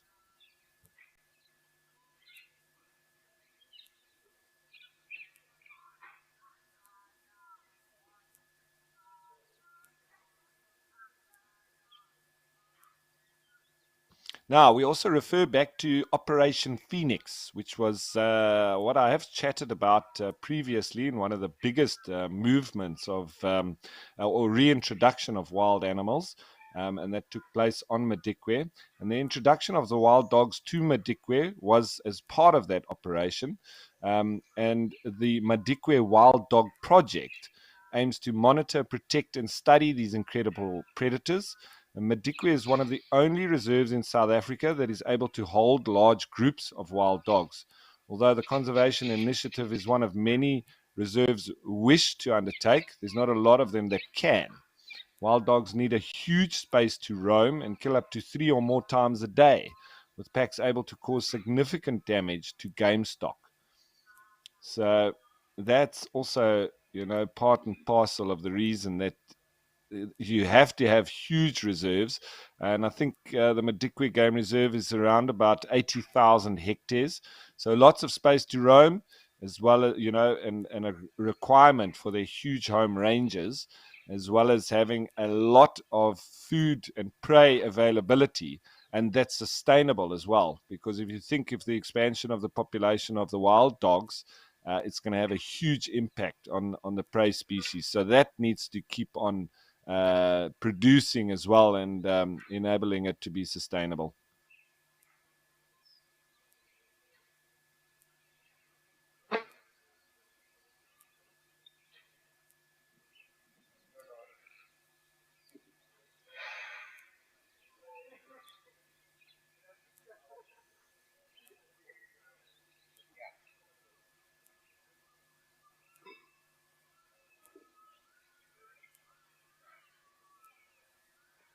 So the only difference that I can find with wild dogs in terms of domestic dogs is that wild dogs do not, they've got 4 toes, whereas domestic dogs have got 5. And I think that's that dew claw on domestic dogs, which they don't, they don't possess. They may look fluffy, but they actually have rough bristle fur and no undercoat. So they're not as cuddly as they seem. And they do lose their fur as they age. So older members are often easily spotted as they're almost completely bald.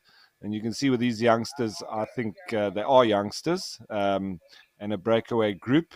Their fur is in immaculate condition, but they will start to lose that as they age. And wild dogs will move their dens often to protect the puppies and to also stop insect infestation. They may seem like they could make loyal pets, but they've never been domesticated, and they cannot interbreed with domestic dogs.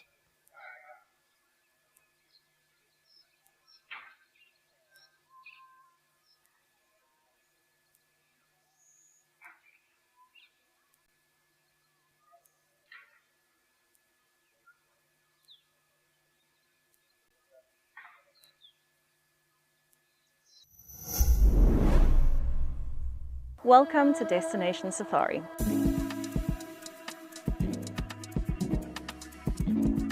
This evening, steeped in history, we are going to be exploring Leeuwenbosch Country House and Shearers Lodge.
So just still sleepy dogs, but we know that this can change in an instant. And when it does change, I'm pretty sure there'll be lots of stretching and potentially even sneezing as well.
So, Tricia, nice question that you've put through.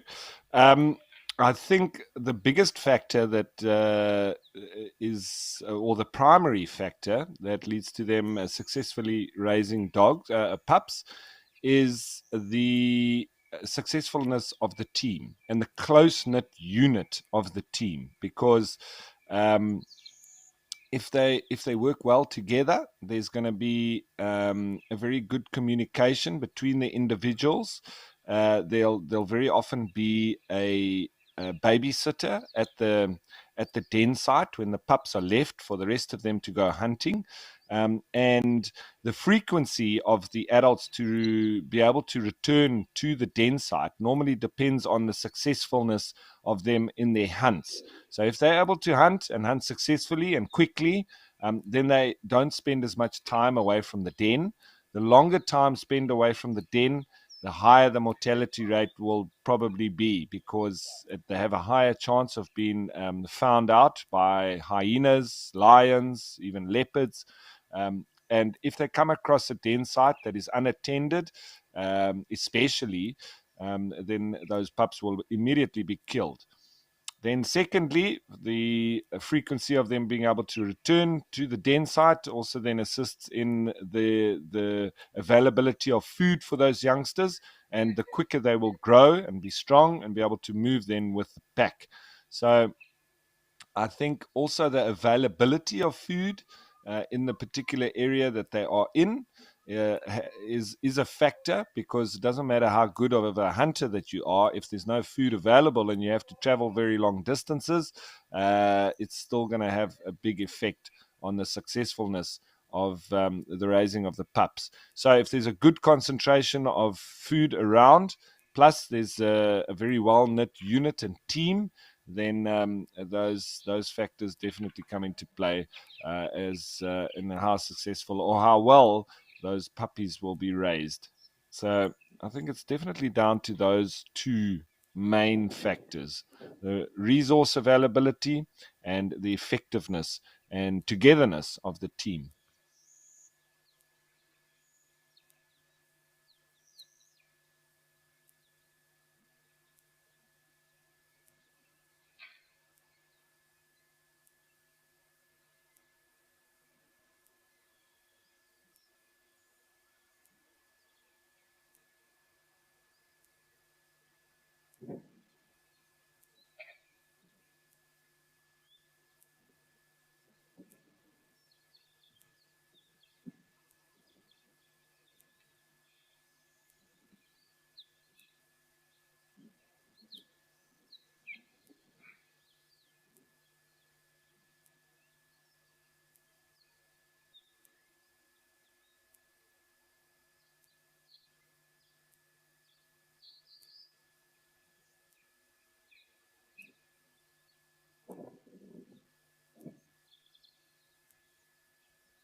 So if we look at the likes of birds, and I often speak of cooperative breeders, where you only have a family unit, and that goes across with the oxpeckers, with the woodhoopers, with a lot of the babblers, and the likes, even the helmet shrikes. You could say that the wild dogs are also mammal cooperative breeders, very similar in the way that they go about their business. The whole family, the whole team assists in the resources, bringing the resources, catching the food, also raising the young. And then they also have an alpha male and female that are the breeders, and everybody else assists in that whole sort of breeding cycle and forego their mating rights, instead assisting in that alpha male and female passing through their genes. So very, very similar to the cooperative breeders in birds.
Africam's virtual wildlife photography competition is in full swing. We've already seen some incredible entries, but don't worry, the competition is open until November 30th. And the rewards? They're worth roaring about. From a custom print of your winning shot to a full year's subscription to Africam Premium. Join the wildlife photography adventure today at Africam. Your shot at greatness awaits.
Jeepers. So 2 tailless zebra in that little harem. I wonder what that's all about, chaps. Obviously, lots of fighting within the herd and within the harem itself. But a couple of them not so lucky to escape the jaws of normally males who have got those sort of extra canines and very sharp and able to bite off tails.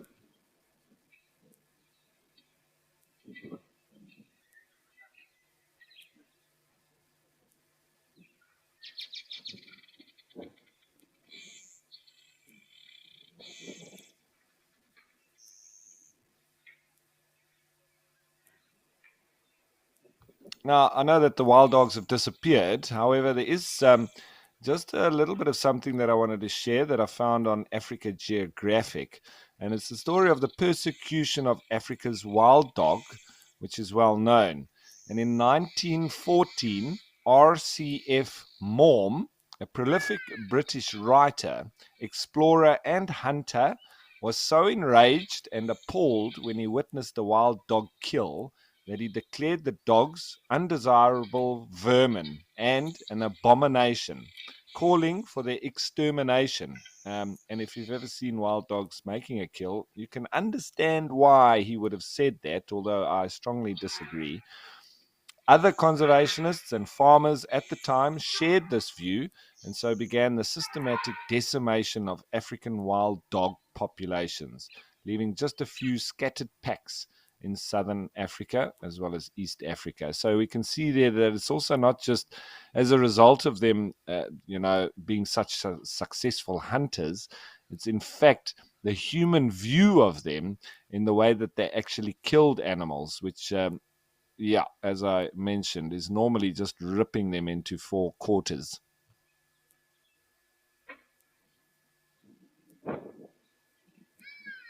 So it looks like, I'm not sure if these wild dogs are still hanging. Oh, yes, they are. They're really taking these elephants on, aren't they?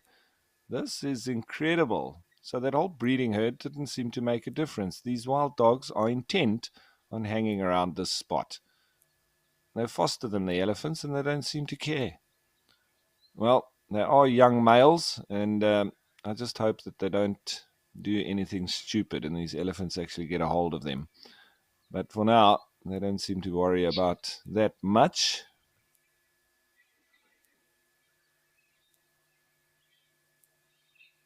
So a sighting that I thought was finished, with those elephants chasing them off, is now returned.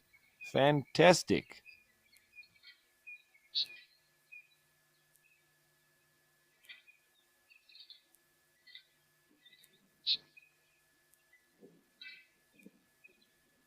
And elephants do that to any and all predators. I think they don't really mind too much about jackals, but anything of the likes of wild dog, cheetah, leopard, lion, they will scream and chase, just like that entire breeding herd did.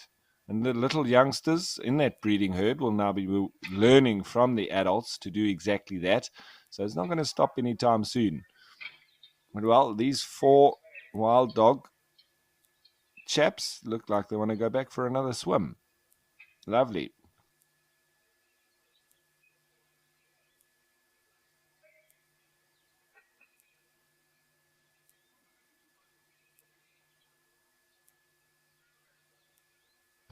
So Riley, thank you for sticking around and staying with us, because this has been absolutely fascinating.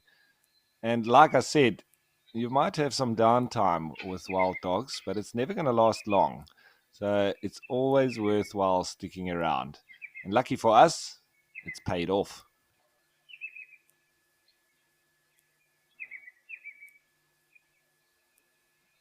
So I think we've laid down the challenge for the naturalists on the Sunset Safari.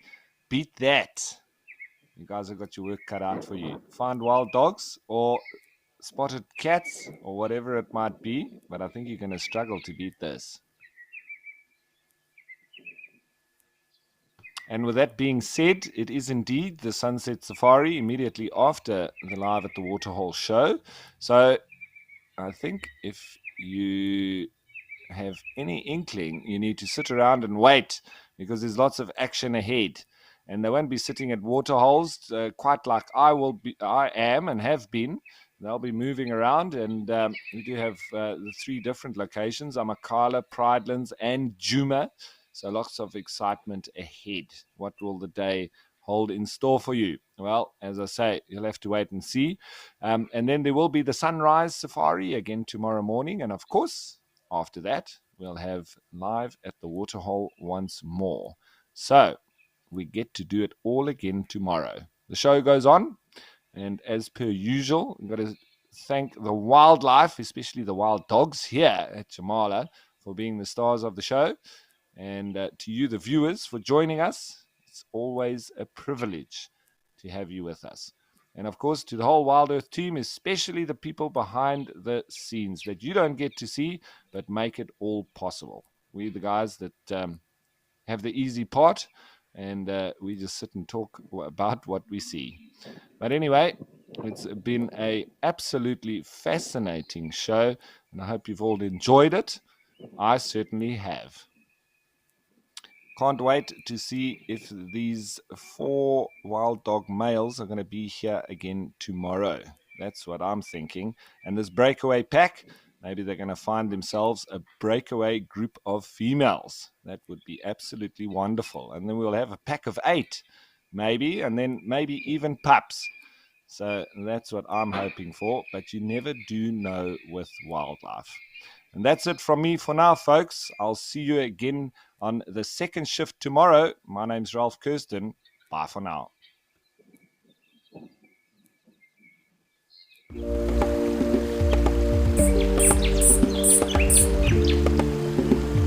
This program features live coverage of an African safari and may include animal kills and carcasses.